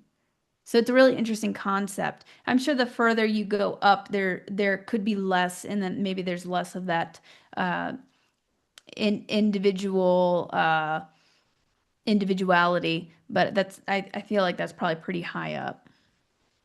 How do we, what are like tool, because there's two types of like darkness, going back to that. There's like the actual manifested reality of people that are doing dark things, whether it's like shadowy parts of government, whether it's people that are corrupt in the music industry and so on and so forth. And then there's parts of ourselves that are dark, parts of ourselves that have not had the light shed upon it, that we maybe even don't like or appreciate in ourselves. We might hate parts of ourselves, or that there's parts of ourselves that are so wounded. So, what do we do in order to bring light to parts of ourselves that are dwelling in darkness, and aspects of ourselves that forgot that we are a part of Source? Awareness is a big key for that. Just becoming aware of it. If there is something that has kind of split you from, let's say, childhood, maybe you become aware, and these kind of instill these programs. Like maybe you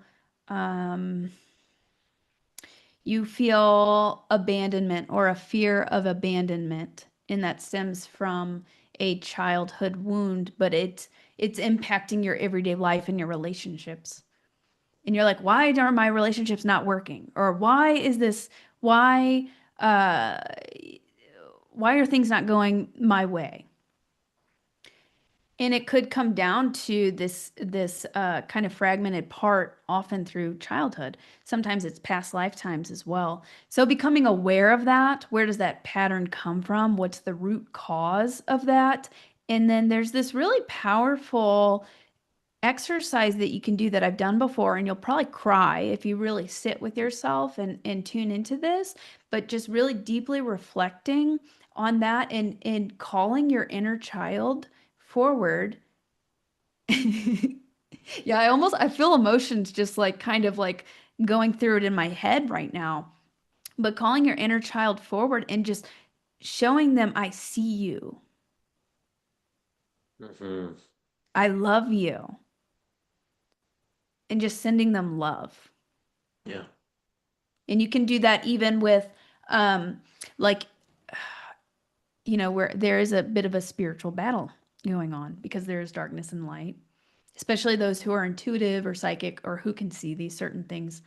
And I think the best way to overcome that is by invoking light, Christ consciousness, and love, frequency of love that kind of dissipates the shadow. And then, so then how do you love yourself when you've lived a life where you just thought you were never good enough? And how can we disrupt the because some people, like example, for me, just speaking from my own story, I went like 20 plus years of like self-loathing, and it was such a huge ordeal just even to bring awareness. And so what is the what can we do to disrupt that energy if you're in a place where you can't even love others because you just don't like yourself? Yeah, and that's very, very key. And that's something that I really had to work with, because there was a time where I couldn't even think of 3 positive things about myself. Yeah. Like I couldn't even say 3 positive things. I remember that was an assignment that I got. And it was hard for me to even repeat it or think of that. And so it takes practice. And my galactic family actually trained me through this. They had me speak positive affirmations. And if there's something that triggers you, that's hard for you to say, that's a good indication that there's a wound or there's a resistance there. Mm. So what they had me do, well, first they showed me love. They showed me so much love. They showed me such a profound love that it helped me to learn how to love myself. And with that, a lot of people, they seek outside of themselves for love or validation because they don't feel it internally. You don't need all of that outside. It has to come from within you. And that was a really big lesson that I've had to learn. But what my star family had me do is kind of repeat these affirmations. And if something triggered me or upset me, That's how I knew that's something I need to, that's something that I need to rewrite in myself.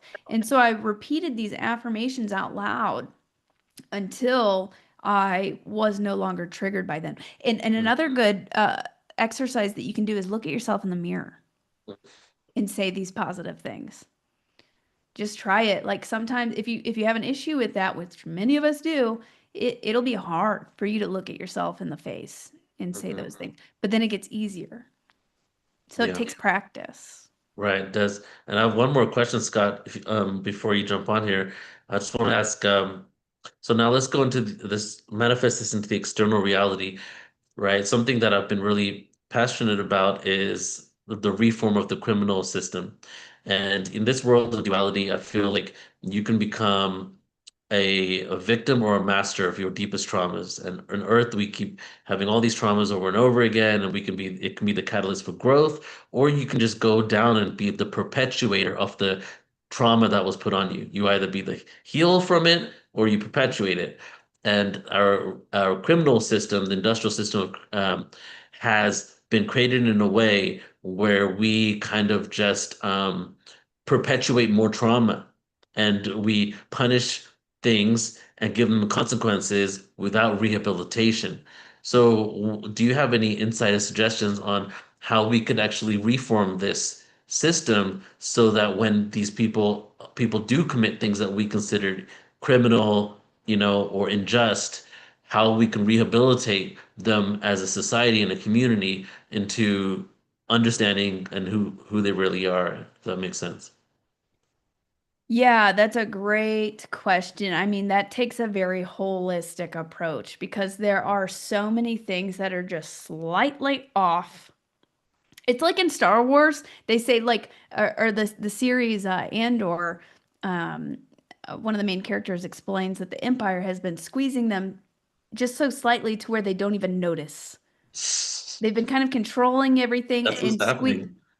It is because we don't realize how messed up it is, really, because it's kind of been happening slowly and slowly, and the grip's been getting tighter and tighter. I mean, the whole system needs a reboot. All of these, the education system, the prison, a lot of it is, and then you've got poverty, you've got the finances, a lot of these crime, and then the drugs. That a lot of these crimes come from poverty, people who might be stealing or whatever. They're in survival mode, right? So they think that they have to do this in order to survive, or they join gangs or do whatever. And then the drugs that are being, flooded into the country. And then that goes into mental health, mental wellness, addiction therapy. But the prison system is very, very, especially very corrupt because it's designed to keep you down. And it traumatizes people. I've seen this who come out and they're just so deeply traumatized. Some people turn to spirituality and end up, finding their way through that. But there's many different sections that need reform. We need we need abundance. We need people to get out of survival mode. We need proper nutrition because that also impacts your mental health, your physical health. All of that, your gut bacteria, your gut is your second brain.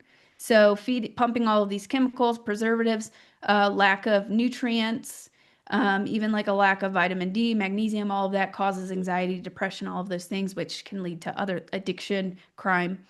So really, it's a very holistic thing. So I think that's going to take some time. But yeah, it's holistic. I love that answer because I've asked it before and I've got like how to deal with the emotional trauma, but you're so right. Everything on every level, including the way we eat our food, all these different things lead us to certain levels of emotional places that could actually end up making us do things that we maybe we wouldn't do otherwise, right? So many Right. more facets involved. So Lily, thank you so much. Scott, did you want to jump on or should we get Well, Lily to share more about herself? Yeah, well, I want to let people know, I'm wanting to honor each person. And everything you've shared, Lily, has been fantastic. Thank you. I'd love to have you back on the show again. And I'd like for us to move forward. But I want to let people know where you can find more about Lily. And it's her website, lilynovacontact.com. That's where you can get her best-selling book. And Lily, what would you like for people to know? Are you primarily focusing on retreats, workshops, or private sessions, or all of the above? So I do have a couple of retreats that I will be opening up soon. I need to I'll probably be making the website for that in the next week. If anybody's super interested, feel free to email me. I've got one up that I'll be planning for Sedona in May, and then I have one coming up in Mount Shasta in July. So I'll be opening those up soon.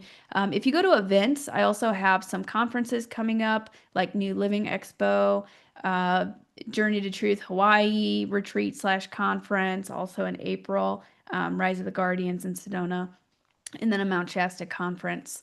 So those are some of my upcoming events. Besides that, I've got some workshops that in sessions. I do a lot of guided meditations and activations. So I have workshops and sessions available on my website that can help you with deep chakra healing, karma clearing, teaching you how to do cord cutting, DNA activation, how to connect with your star family. Yeah, if you go to workshops and sessions, and how to connect with your star family. I also have a psychic development workshop. So those are recorded, and they all have a meditation at the end to help you achieve those things. First, a little presentation to teach you about them. And so they're recorded. So if you get those, you have access immediately. Beautiful. So again, it's lilynovacontact.com, and there's all sorts of different things that she's doing. And Lily, this is my first time meeting you, but I really appreciate the breadth of your wisdom and your sharing, and you're a very eloquent speaker. So love to have you come back and share more sometime. Thank you. I appreciate that. Thanks for having me. Thank you very, very much. And I happen to be the one to come in and say, hey, we got to keep moving forward. But someone's got to do it. Neil, I am really looking forward to learning more about King Cash. So I'm going to bring him on and let you introduce our audience to him. Right. I'm so excited, guys, to bring on King Cash. I think I've been following, I don't even know how long you've been doing this work, Weather, but I feel like I've been following you forever, but for at least a couple of years. And his TikTok videos, Instagram videos that were done in such an amazing way. And it's great when you're getting a lot of people watching a long form TikTok video. So and he was doing videos on astral traveling to other realms, other worlds, communicating, interacting with ETs. I especially like the ones that you did about with your sister, talking about your sister and how you guys would meet, I believe, in the astral realm. And let's say out of many people, I think King Cash has probably interacted with the most amounts of civilizations that are off planet than any other person that I've ever interacted with or had on Portal to Ascension. So I'm just going to read a little bit from his bio here. And King Cash was on a cruise last year. He's been on our YouTube channel. It's being released in a couple of days. And he's going to be at the New Living Expo.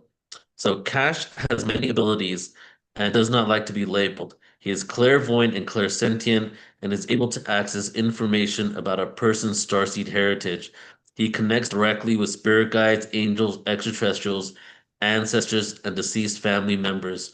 Upgrades to his spiritual connection happens through spiritual seizures, which are akin to NDEs since the age of 13. These NDEs consistently upgraded his consciousness, giving him extrasensory abilities and a deep connection to the spirit realm.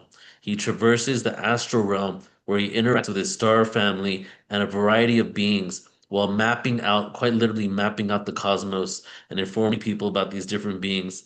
Now, Cash works with the Galactic Federation of Light, and he is a bridge between the physical and spirit realm for the people of Earth as the world makes a huge conscious shift. Brother, it's good to see you. It's good to be back here, guys, and amazing to see all of you here today. Thank you for being here. So we'll just let you start off. Do you want to do a kind of a back and forth interview kind of style, or do you want to just start out and share from your heart what's alive for you right now? Sure, yeah, I could talk a little bit, and then if you guys have any questions, I'm so down to talk about those as well. Okay. So I'll start by saying Let's do that it. my awakening was around, I always knew I was an empath when I was younger. and I am 24 now. And so I graduated in 2019, and I always knew that I was going to be on a screen of some sort, and I knew I was going to be helping people. I just didn't know how. And at the time in high school, I was really sensitive to energy. So I could just feel how people felt. And in my head, I was just like, if they feel good, I feel good. So I always took on the path of taking care of everybody around me. And so in school or in family settings, people knew me as that. And I just felt good doing that.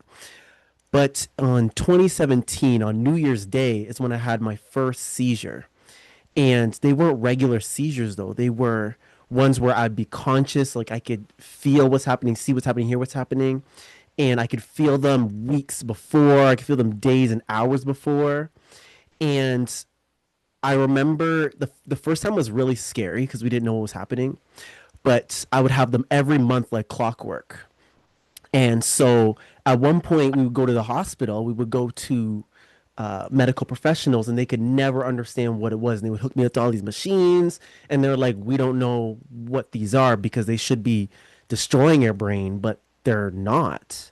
And every time I would have them, people around me would report that I'd be more mature, or I could like sometimes I would just say things and they'd be like, how do you know that? And I'd be like, oh, I don't know how I know that, but to me, I just know that I know. And so it got to the point where after when I graduated and then COVID hit, and then that's after when I met Lily Nova, shout out to her. And I remember I was like, I'm just gonna study this. I want to study how this all works. And all these beings, like I even remember before I graduated, I went to a high school party, and we live in like a small little hick town. And so we had like a busher party. And I just remember these beings, like these angels were like right in front of me, and they're like, you're gonna help somebody today. You're gonna help somebody. And at that, I'm just like, okay, like I don't know what's going on, but okay, we'll see. Then of course I go to the party, and I just feel like this trail of energy, and led me somewhere. And it led me to someone who needed help. And the beings would stand behind them and just tell me everything. And the person would be like kind of like freaked out. They're like, how do you know all of that? Like you got a camera up in my room. And then I'm just like, I'm just here to help. I'm just here to help you. And it got to the point, long story short, where I was helping children, and I was helping people of all ages. That's when I started having more experiences in the astral realm, because now my best friends were becoming the ETs. I remember the one of the first times they were like, you know what, we're gonna send you on a mission. And they would send me on missions in the astral, but they were like, we're gonna send you to one in the physical. And I would just, of course, I'm like still kind of trying to understand how this all works. I'm just like, okay, we'll see about that. Of course, they'd be like, you're gonna help this little girl. She sees spirits and da da da da. I go there, and of course, the little girl's there, and she sees spirits, and of course, we have these conversations, and that led to me doing way more with the ETs because I could try. I realized, okay, this is real. And then they started becoming my best friends. They even started appearing physically. I'd have some physical interactions with positive and negative ETs. That's when I knew to take this very seriously, because before it was just kind of like a game. And so that's when I started working with more people like the people that are here. And I decided that I wanted to commit my life to this. And even though there's now this great awakening, and there's this wave of people coming in and wave of awakening happening, I'm noticing that the beings are also preparing. The beings are preparing, and they would ask me to come places, and I'd be awakening in these past life memories like every day. I'd be studying these places. And you guys mentioned the map. I literally got the map right beside me right here. And I started literally making a map of the places in the galaxy, because now I actually want to make a book, because there's all these hundreds of places and hundreds of beings. And the way I worked with them, and working with other people that are working with them, it's so magical. So I kind of had this little forced awakening, and I'm glad now I could be of service to the collective in any way I can. What are some of the beings that you have visited that maybe aren't some of the common beings that we speak about here on Earth that have a connection to us? The Na'vi from Avatar, that's a real documentary, man. I actually wanted to Oh, you figure know out. someone.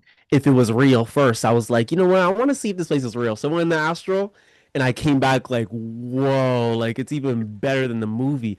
And what's interesting was I go there and they're like, welcome home. And I'm like, home? What you mean by that? And they're like, your family. You've been incarnating here many times. And that's when I would just get after these upgrades, I'd get an upgrade a month later. I call my seizures upgrades. And then I'd get these past life memories. And I'm like, oh my God, I was a Navi. Navi, I love them. They're like, me and them are like this. There's many other beings, like there's many other types of Lyrans, like these dark skin Lyrans. There's blue, purple, white skin Lyrans. The elves are really cool. I love the elves so much. Um, I call these other beings gelatinopods. They're like jellyfish beings, and they're incredibly smart, and they are like they're almost like databases of the universe. It's really fascinating. So even those jellyfish beings you see in Avatar, it's a real thing as well. And so there's so many types, even like plant people. One of my best friends is like a plant, like a tree guy, and I like it kind of makes me emotional because he's amazing and he actually lives on Earth. And so he actually, little secret for y'all, the ice wall, even though the planet is a sphere, there is continents on the planet in which are blocked off by an ice wall, blocking off the Earth experiment from the other part of the planet that's not part of the Earth experiment. And so to see that, to even see humans, like humans in Antarctica, like they be holding up their guns like this. They're like scared on what's beyond they know what's there, but they're scared that one day they're gonna come across. And they're about to, you already know. So there's an infinite amount that I can't wait to make an encyclopedia about this. But I'm just in awe by the expansiveness of just the galaxy. Like even when I talk about it on social media, people will just be like, "Oh yeah," or like, "Oh, that's a cool concept." But when they see how real it is, when they see that these other beings, I don't even want to call them aliens because they're not aliens. They're just like us, but they're out in the stars and they're watching this like it's the Kardashians. They're like, what are they going to do? How are the humans going to react? How are they going to do this? And so they're always like this whole experiment really is a giant experiment. They place their DNA here. They're like, you know what? I remember when we did that back in the day. I remember when we judged each other based on color when we were first awakening. All these things is amazing to see, and they think it's hilarious, but they're also kind of like they look at us and they're like, respect to you guys. Like you guys are us that decide to go on the ground and go on the planet, go through this. Like Earth is extra hard mode, and so they really give so much respect to us, and I guess I give respect to myself for doing that, but they also don't reveal a lot as well. They'll tell me a lot, especially when it's related to helping people, but then they'll keep a lot of stuff a secret, especially about who I really am. And they like when we discover ourselves. Like I'll be like, what is this? And they just look at me like, you'll see. And so I love this relationship with them and how funny they are. They are hilarious. I can't wait for everybody to meet them physically. Okay, so I had another question, but you just ended with meet them physically, so let's talk about that. Meet are we going to meet a wide range of beings, like hundreds of different types of beings physically, or are you speaking about specific ones that will be interacting with us? I actually asked them about this a lot. And they were talking about how they would start with the human-looking ones. Because especially imagine like a bug just appearing, like a big grasshopper, and everybody's like that would freak humans out, their human consciousness. So they're gonna start with some humans, Pleiadians, Lyrans, and they're all on the different color spectrum. So even colors we don't have here, they got. And so we're gonna see a bunch of humans and humanoids come. Then we're gonna get an integration period where I like to call this a tour, where they go on a tour around the planet of just different ETs in a group. And so we have the starseeds introducing the ETs to different people around the planet. And so it's a little like a tour kind of concert thing. It's really fun. And so there's going to be an introduction, an integration period. They like to compare it to human history because when we see human history, everything that's on the planet, slavery, Holocaust, awakenings in like finance, everything that we have here is they've been through. So Earth is a smaller version of everything that happened in the galaxy, which is why people Mm, call it the library, the giant experiment. And yeah. so we've seen like I mean the Lyrans are the biggest example of like they've been through the slavery, they've been through the Holocaust, they've been through these things and fighting for home. Then we see the other beings and dragons and stuff like that. Like we're gonna have a whole integration period, of course, starting with humans and then going into, I mean, we're already having the multidimensional aspect of it. You know, them coming as in astral form, or them coming hidden and looking human, but they ain't. So they're already, of course, they're already here. And we are them in the physical as star seeds. So to see that integration more bluntly is going to be amazing. And I'm actually very curious to see how humans are going to react as well as they are. Yeah. Do you know, Bashar's Daryl Anka, when he's channeling Bashar, he said that as Asani, they call us the masters of limitation. And they don't mean Right. that in a negative way. They mean that in a positive way, that we mastered limitation. We came down here to master it. And I love what you shared about the fact that um, we are the microcosm of the macro, basically, of what happened throughout the universe. So could you share what did happen throughout the universe? Something I often say is that the final frontier isn't out there. The final frontier is Earth, and it's like the battle for consciousness. And so what happened out there in the universe that now needed the donation of DNA to be come to Earth in order for us to work out what had occurred in our galactic history? The plan was always for Earth to be the capital of the Milky Way. When something is the capital, everybody from everywhere is there, which is what we have right now. And so every animal, every bug, every plant is actually extraterrestrial in origin or mixed with extraterrestrial origin. So everybody around the galaxy is playing a role in this experiment. I actually want to bring up the video game World of Warcraft. That's, I mean, people that made that really just channeling like some of the things that I research about in the astral realm and learn about from the ETs. They'll be like, "Oh, go watch World of Warcraft and you'll understand." And I go and I'm like, "Whoa, like these people are spot on with the truth." And so Azeroth was actually, which is the planet in the World of Warcraft video game, was actually the was like Earth in the past. So Azeroth, the galaxy, was a mix of before the Milky Way and Andromeda split, they were one, and it was called Azeroth. And that the actual capital or the Earth-like planet for that was Azeroth. So everybody from everywhere is on that planet.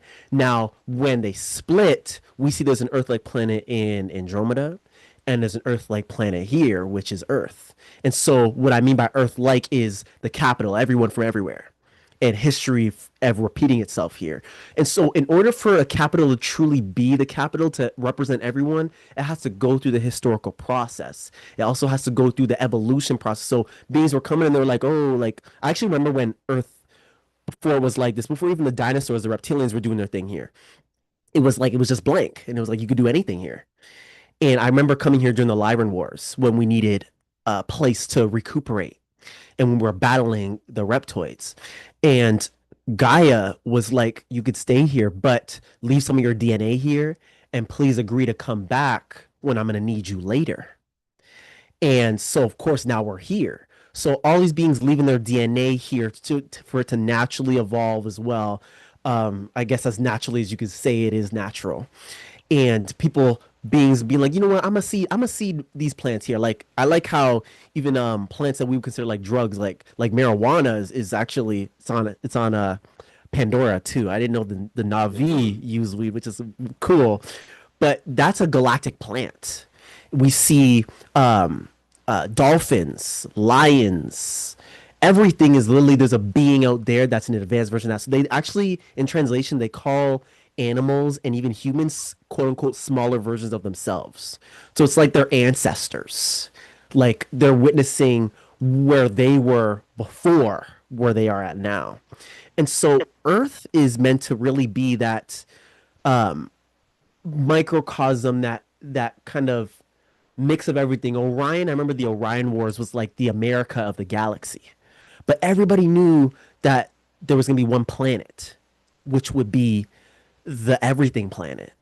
and that is Earth right here. And it is the final battle. So we see I like to actually categorize the galactic history: Lyran Wars, Orion Wars, and then Earth Wars. Earth, And yeah. so about 90% of the galaxy is positive in intention now. But in order to fully have the war end, you want to say, they call it the Forever War, this war against light and dark. That is ending here on Earth. And so once these heavier energies are eradicated, then Earth is going to be like everybody. There's so many beings that are like, we can't wait to come home too. Like they see Earth as home, and Earth is actually, it's very surprised to say this, but Earth is actually almost an exact, looks super similar to our Lyran home planets that were destroyed. And so I actually like to say that I get to save Lyra again, and that makes me so happy. Wow, that's beautiful. And the book, The Prism of Lyra, speaks about how when the Lyrans came here, how they were trying to create a manifestation of the Lyran system, but then we fell from grace, and that's the whole Garden of Eden story. They were trying to create Garden of Eden, and then we chose free will instead of being dictated by our own oversouls.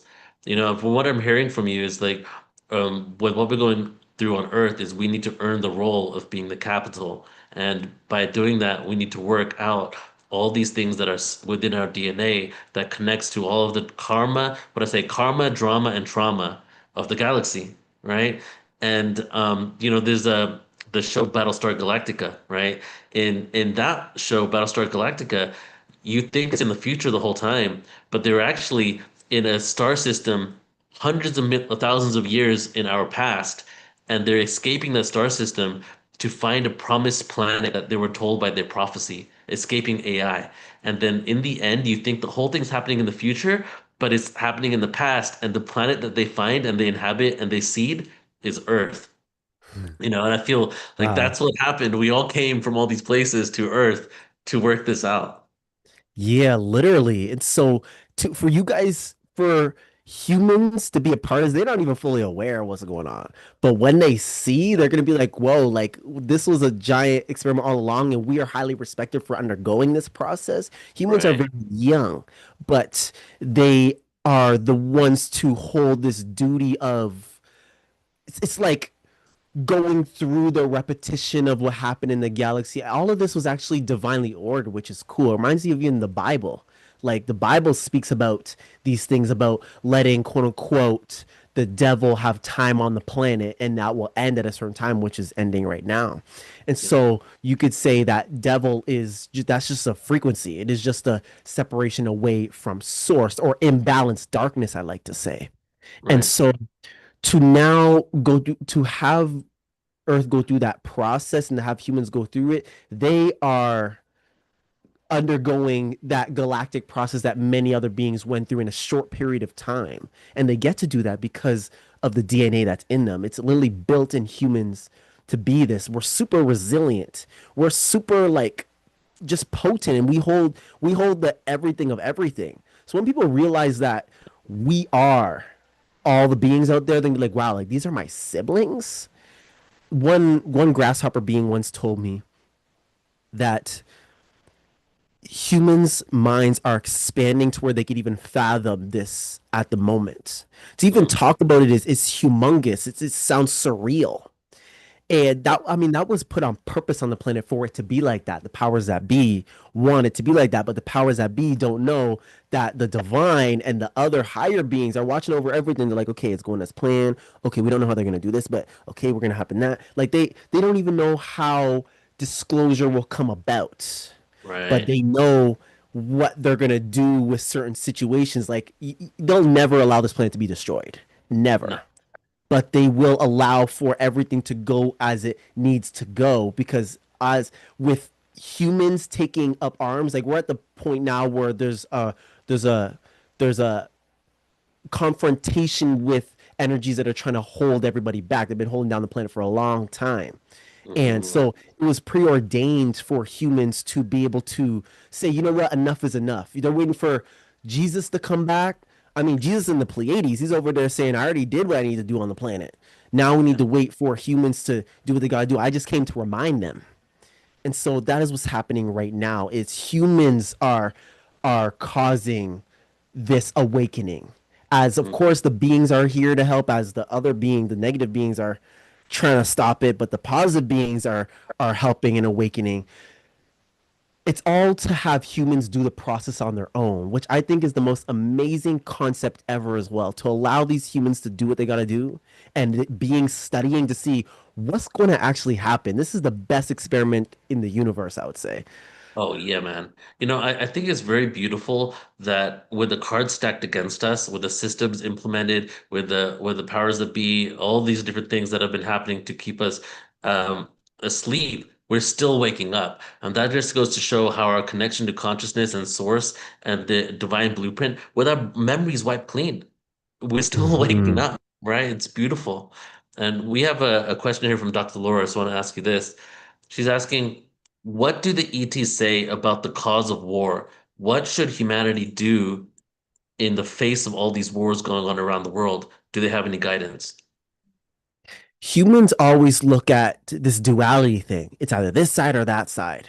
But when you look at the entire system here, you're like, we ain't supposed to be choosing no side. Like we're supposed to be removing all of this thing, wipe it clean and move it. But we may be in awareness of that here, but the collective of humanity, it's like children. It's like we have to let the children kind of experience and realize, and then when they go, oh my God, then we'll be like, yeah, there you go. And then we could kind of help them move forward as like elders. Our souls are elders here to help. And so humans need to remove this idea of especially superiority, this fear, a lot of fear related to what they don't know. So they need to control it. They're afraid of being less than something else. They're afraid of being looking like they don't know. And so there's these very egocentric mentalities, which all these other beings went through before. And to see it here is really cool. To even live it as part human is really cool. And so we should all honor this emotional process that everyone's going through. I like to see the heavy things going on the planet because that means we need the stuff for awakening. We need these heavy things to happen now because it's causing a revolution in the mind in all levels of reality. And so I think humans need to now look beyond what they know of, like it's this side or that side. Reminds you of Azeroth, the video game, the Alliance or the Horde. And it's like, but both sides done horrible things to each other. And so once you can kind of mediate both sides and understand that we are all one collective at first. Of course, you hear that a lot. We're all one collective. But it's so true, and we're all interconnected. There's been this system put in play to make it seem like we're all disconnected. To make it seem like, oh, you're European, you're Australian, you're Asian, and separation. But that was actually ordained too, because to have all these different types of people and energies and things on one planet, and to have them unify as one planet, same repetition of what happened in the galaxy. It's like we can't judge just because they're a reptilian. Some of my best friends are reptilian, but they're not evil. Like they're some of the coolest people I know. Shout out to them. And so, and some humans can be the most evil people I've ever seen in my life. And so we can't do this comparison anymore, and which has been put for the human mind to do for survival. And that's being removed right now. And so with disclosure as well, that's going to cause a huge unlock in people's mind. But before that, ETs are looking for people to unlock that themselves and to see really in a general way of saying it, that we really are one people. Right. Do we have, I've often heard about, people talk about the Pleiadians, right? And they use a general statement. People talk about the reptilians, they use a general statement for them, Arcturians. But if we have multiple planets in each of these systems, I mean, the Pleiades, we see 7 stars, but there's actually more. There's a bunch of planets, and that's just the physical reality. Then there's other dimensions. So what's your take on the limitations that people have when they come up and say one word as if where there could be literally 1,000 Pleiadian species, right? So even within the conscious world, where it seems like we have a limited perspective on the diversity of what's really out there. I'm actually glad you say that, because usually I'll I'll just speak with what people know because they'll be like, all they know is Pleiadian, Arcturian, Lyran. They categorize them, and that's easier for people. So I usually stick to that, but I like how you said that because it's just like that. This goes very expansive. The Pleiadians I've seen some with, of course, the European looking ones. I've seen the blue skin, the very dark black skin. Like they look like Wakandans. I actually like calling them Wakandans because they just like that. They got the same even culture too. That's a documentary as well, I should say, y'all. And so I want to say that we still categorize because that's all we know. Even as half humans, as starseeds, that's all we know is the categorization. So it's like, okay, I've interacted with beings that said they were from the Pleiades and they were like this, so I'm gonna categorize them like that, and that's easier for humans. But I want to expand it by saying, look at Earth. It's like you meet me. You can't judge all like black people based off of who I am, right? You're gonna meet so many different types, and from different areas with different cultures and different phenotypes. Like they look different, even though you could say they all are black people, right? It's the same thing. And so we see subcategories, like we're all human, then we have these subcategories of human, which we should just say is like, I don't even know what to label that, just different subcategories. And so we have that for all these different types of beings. And so they've all learned you can never judge off of looks because an angel can come incarnated as an Alpha Draconian or as like a gelatinopod. And that's a cool part of it. It's like we're going to send in a being to awaken these masters. Like there was a Jesus figure in Orion that came as a being that people would not expect to be like a Jesus figure and awaken people to realize, whoa, like we can't judge each other just because they're not malevolent, but just because they're darker. They look darker and they operate in maybe shadow or more spaces does not mean that they're evil and that we should judge them. And vice versa. Just because they're light doesn't mean, you know what I'm saying? So you guys get the gist here. We have so many subcategories. And so we will keep it more general so so that we can even talk about it. So we can engage about these beings. But yes, there are so many and the cultures are super vast. Let me ask you this question. I think this will be the final one. Scott will come on. I'm getting some private messages here, and it's kind of talking a little political, but we're not going to get into like political on that level. But Of course. what I want to share is that obviously we're in this world where there's people that are doing things that we consider good, people that we doing things that we consider bad. There's leaders that are doing certain things, whether you can talk about Israel, Gaza, Russia, US, all this stuff, right? And a lot of times people find it difficult to look at this bigger perspective of what's going on in the universe when we're so caught up in the minutia of the drama on Earth. So what would you say is really going on? And are we able to look at these people that we inherently disagree with as people that we can hold as another part of ourselves? And for those that aren't able to do that, right? I don't know if that's the answer, you tell me, but those who aren't able to do that, how do we move to a place where we can when we have so much chaos and division going on and leaders doing things that other people inherently dislike? We're going to have to need, when we talk about disclosure, we ain't just talking about disclosure about ETs. We're talking about disclosure of our history. So much history has been hidden on purpose to keep humans locked in, to keep this system going, to keep this farm going that the negative beings want to have. They want it like a farm. And so to have disclosure about the truths of history, like I even actually, before I talked about ETs and consciousness, I taught in elementary schools about Black history before slavery, which is something people don't know about. They don't know about that. They don't know about the African empires in which people from around the world came to learn from. They don't know about the Africans that sailed before Columbus over to America. They don't know about that, but that's been hidden on purpose to keep us divided.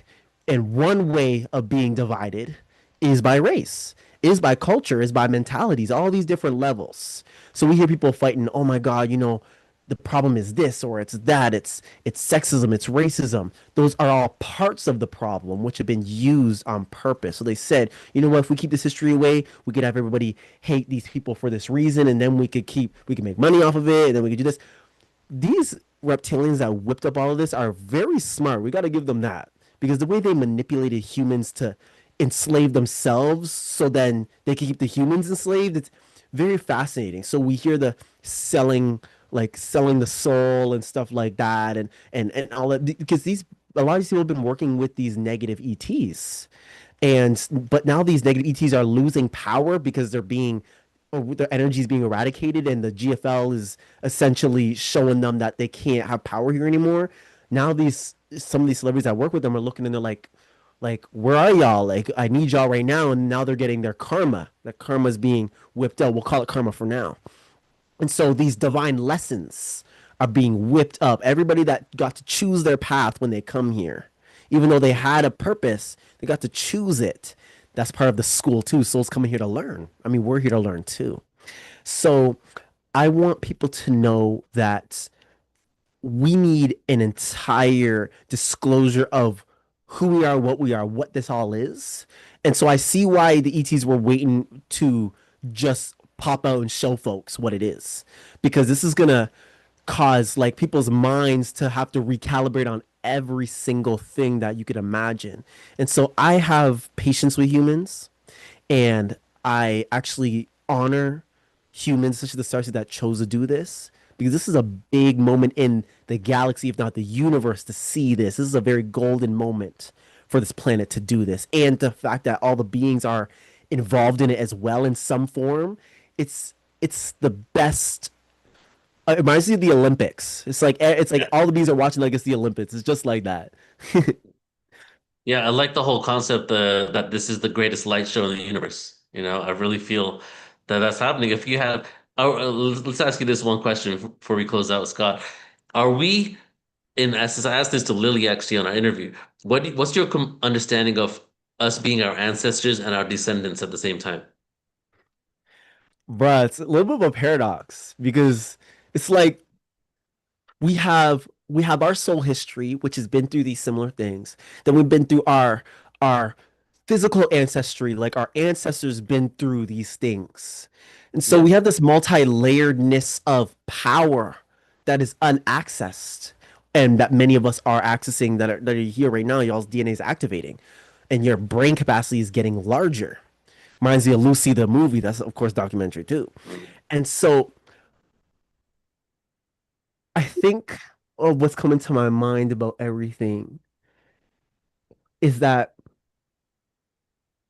us as this collective, and I feel like I'm maybe straying away from the question because I feel like I forgot the question a little bit, but the collective of everybody in this sort of collective mentality, like everybody's mind's pinging. Everybody's like, okay, like you're awakening. It's all just clicking in everybody's mind at this moment in all these super divine ways.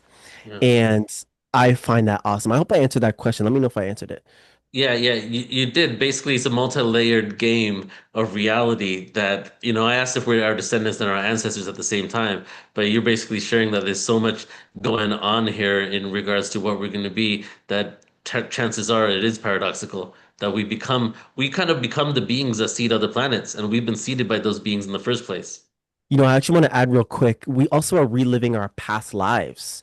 So some of you that are really advanced may get past life memories, and then you're noticing that you're reliving them in a smaller form here, because you're bringing it in, but you're also divinely living it to help you incorporate it, which is super, super cool.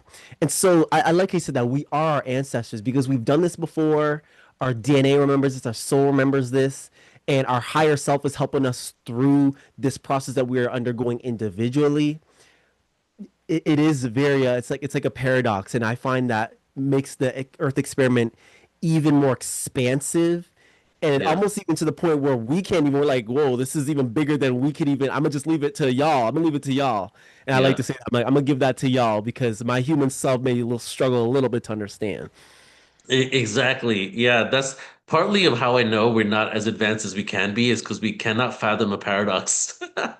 It's like it blows our mind.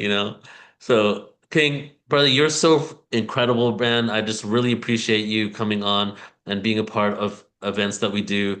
I've reached out to you, one of the first people I reached out to be part of the New Living Expo, because your energy is contagious. You're just full of life. and you definitely take people into worlds that they have never even contemplated before. So I just appreciate everything you're doing. And before we move on here, would you like to share where people can get a hold of you and what you have coming up? I think you do sessions for people as well, right? I do one-on-ones if you guys want. You guys go to my Instagram. It's just I'm King Cash. And from there, I have all of my everything in the links in my bio. Bro, those are some old videos. That's crazy. That's what I used to wear do-rag. And I I talk a lot about ETs, astral travel, and my one-on-ones. I talk about that with y'all. I mean, anything your guys' spirit team wants to talk about, we do so. And I also do classes for all people that have abilities, and they're of all ages. They're going from young people to older people. And so we have that. I'm looking forward to doing a sort of school type of environment in the future more. I'm really excited to do that. I like calling it GFL, GFCC school. And I am looking forward to doing more events just like this where we're having discussion about it. We're interconnecting. Very excited to be here with y'all. Can't wait to do some more. Well, beautiful. Well, thank you. There's a lot of wonderful comments that have come in for both you and Lily. So I'm going to bring Lily up again for a moment too. If you guys take a look at the chat box, it's filled with comments of people really appreciating both of you, your wisdom. And so thank you. You're both wonderful new voices for at least our Awakening World audience. And I know that you both are going to be continuing to reach more and more people. So I really want to thank both of you for joining us on a Saturday night and sharing some of your experiences and some of your wisdom with us. And thank you, Neil, for bringing them on board. I really appreciate that. Thanks for having us today. Absolutely. And we've talked a lot about the New Living Expo. You've heard it kind of mentioned a few times. Of course, it's been one of our favorite expos. We always are there. And we're really excited that now Neil and his team are going to be running the New Living Expo. Of course, our good friend Kenny Kaufman ran it for, I think, 30 years. And look at what the theme is. This is the theme of tonight's show, and it's also the theme of this year's expo.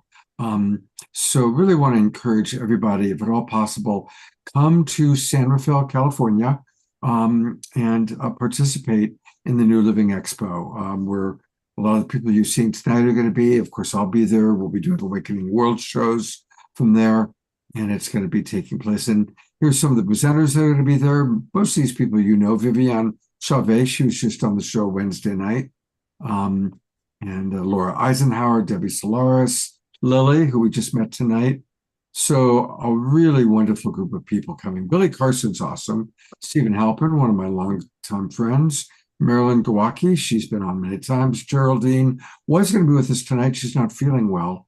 And it goes on and on and on. So definitely join us at the New Living Expo coming up in April. I'm looking for the exact dates here on your April 17th.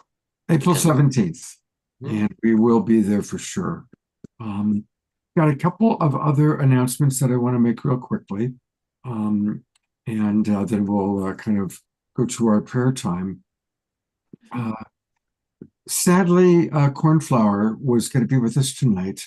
And as I mentioned before, but I want to say it again, unfortunately, he got ill this weekend. So not only was not able to join us tonight, but we're having to postpone or cancel the program we were going to do tomorrow, which is going to be with Cornflower and Swami Yogananda. I'll send out an email to those of you who bought tickets, and we'll just kind of do a tune in to see if people want to reschedule or if you'd just like to get refunds, and we'll do whatever you all choose. I do want to also encourage people, this is a great time to join the Global Peace Tribe. We are just now starting our brand new season. Tonight is the first show of the new season. And it's really easy to join. Just go to globalpeacetribe.com, globalpeacetribe.com. And once you're on that website, just click register for the new season, and that takes you to our registration page. And it really is important for you to register and join us. We provide a show every Wednesday night and every Saturday night. And then special shows like A week from tomorrow, we'll be doing a Sacred Sunday show coming to you live from the Enlightenment Expo in Rohnert Park. We just did a special with Alan Steinfeld about 10 days ago, a Making Contact special. So we really do our best, along just like Neil, of keeping you in touch with what's happening. And what's kind of nice about our community is it's just that. It's really become a community where people take good care of each other, we support each other, we raise money for each other, we do prayers for each other, as you're about to experience. So come join the tribe. We are the Global Peace Tribe. And for those of you watching on Facebook or YouTube, welcome. It's great to have you with us.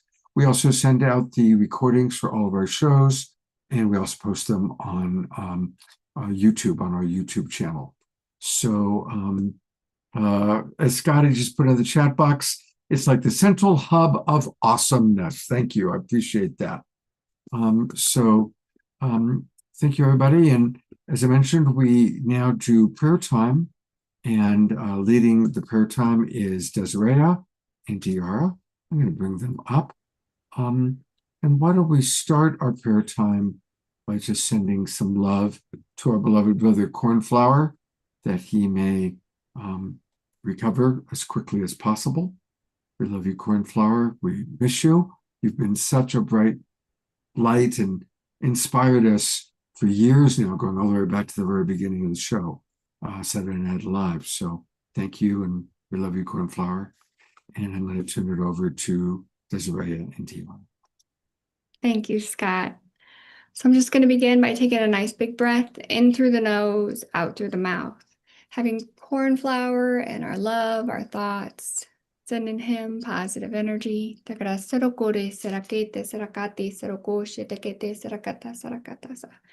Clearing some of that heaviness that's just around us.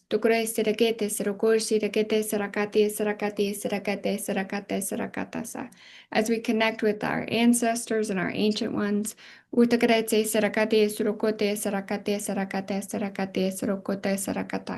we wake up what's inside of us that needs to wake up at this time.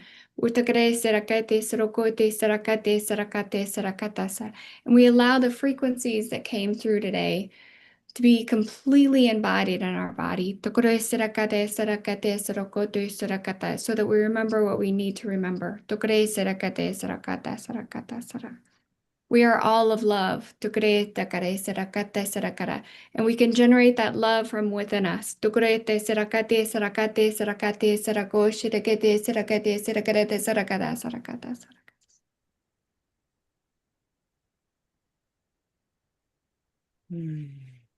So beautiful, remembering and co-creating and bringing in that information from above.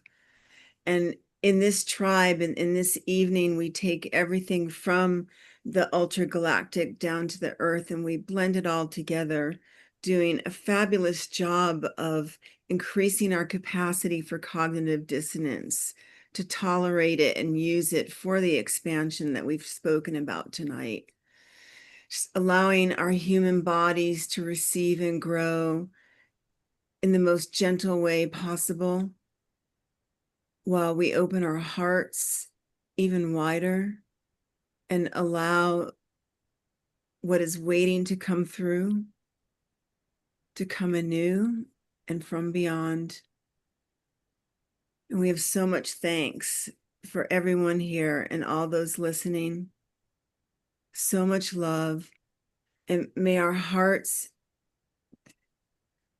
be held during this time of shifting, during this great time of change, and always pull from the love to balance the grief as we move into this new reality. Adhikara.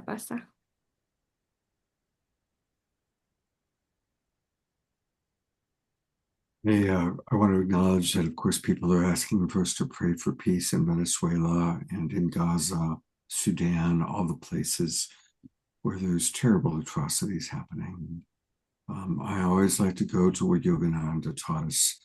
Simple prayers, maximum grace. maximum grace for all human beings, maximum grace for Mother Earth, Gaia, maximum grace for all the animals, all the plants, maximum grace for our rising consciousness, maximum grace, maximum grace. And thank you, everybody. I see the wild monk of the Mystic Monastery, Gerald Anderson, is adding his beautiful, wonderful energy. I got to bring it, Jerry, up because I love you, Jerry. And I'm going to go to gallery view actually for a moment so that we can all kind of participate, we can all do our thing, because all of your prayers matter. So thank you again to all of our presenters, Joan of Angels, King Cash. Wonderful to meet you. Of course, Lily Nova, and sending also love to Geraldine Roscoe, who's going to be on the show tonight, also isn't feeling well. And of course, Neil Gar, thank you so much for your beautiful work with Portal to Ascension. Remember that tomorrow there's part 2 of the disclosure program. Oh, and there is, speaking of tomorrow, there is one other thing I want to turn people on to. You know, I had the opportunity through this show to meet so many amazing presenters, and I try to participate in as many of the programs as I can. And I have actually committed to a program starting tomorrow. Many of you know, you've seen Dr. Kat Lewis on the show. She's wonderful. And she's starting a program tomorrow for 13 weeks. It's kind of a commitment because it's 13 weeks, 2.5 hours, 4 p.m. to 6:30 p.m. Pacific time, all about the Fountain of Youth. Well, having just turned 70, I am interested in the Fountain of Youth, I must say, but I want to encourage people to come join me. And if you're interested in knowing more about this program, I'll put the link into the chat box right now where you can learn about it. And Dr. Kat has mentioned that she is offering a few scholarships. So I'm putting into the chat box right now. For those of you watching on Facebook or YouTube, if you just Google Dr. Kat Lewis Spiritual Heart Sign Up, and the page will come up for you. And it's going to be a wonderful program. And so I'd love to see some of our Global Peace Tribers joining me tomorrow. Kat's amazing at combining science and spirituality. And so I'm really excited to learn with her and first of all to grow together. And those are our announcements for tonight. I'm going to now turn it over to our beloved Omashar to conclude the evening with some music.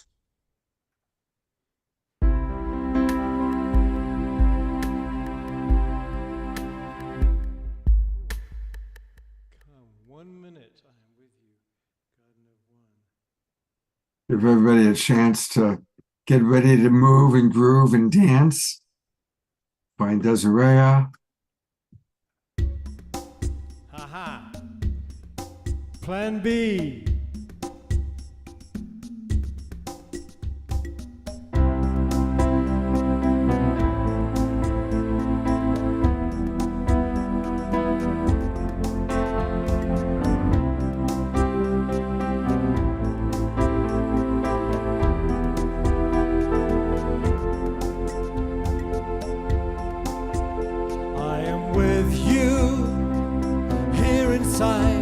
Don't worry, don't worry, and I love you more than you could know.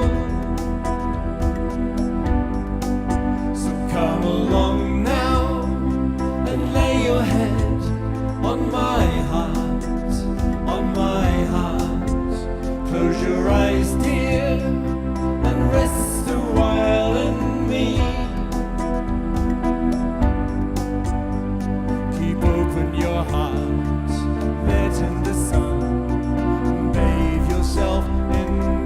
Of one, know you're at home and in my embrace. Here is divine grace.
this empty space.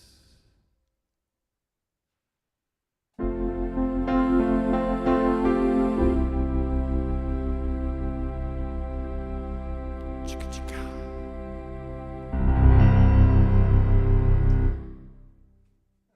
Thank you so much, Omashar, and thank you everybody for being with us. So beautiful to see our family, as DR calls it. What an amazing show tonight, brother. Absolutely amazing. Yeah, Yes, tonight is just phenomenal. I just feel so lit. Thank you, everybody. yeah. Thank you, Neil, for bringing all your friends, and looking forward to this monthly exchange of having Neil and Portal to Ascension once a month. We've got Soul Search once a month. It's really quite beautiful. Have a beautiful Sunday tomorrow, everybody. Remember, we can make it a sacred Sunday by choosing to see the divine in all. Let's practice love. Let's practice gratitude. As best as I can tell, those are the highest vibrations that raise our consciousness. How's the rise of consciousness happen? By truly demonstrating compassion, truly demonstrating gratitude for how blessed we are. Thank you, everybody. Good to see you. And I'm going to go to gallery review one last time, and hope to see all of you. Maybe some of you at Dr. Kat's program tomorrow, some of you at Portal to Ascension tomorrow, and everybody hopefully next Wednesday night for the next Awakening World. Good night, everybody.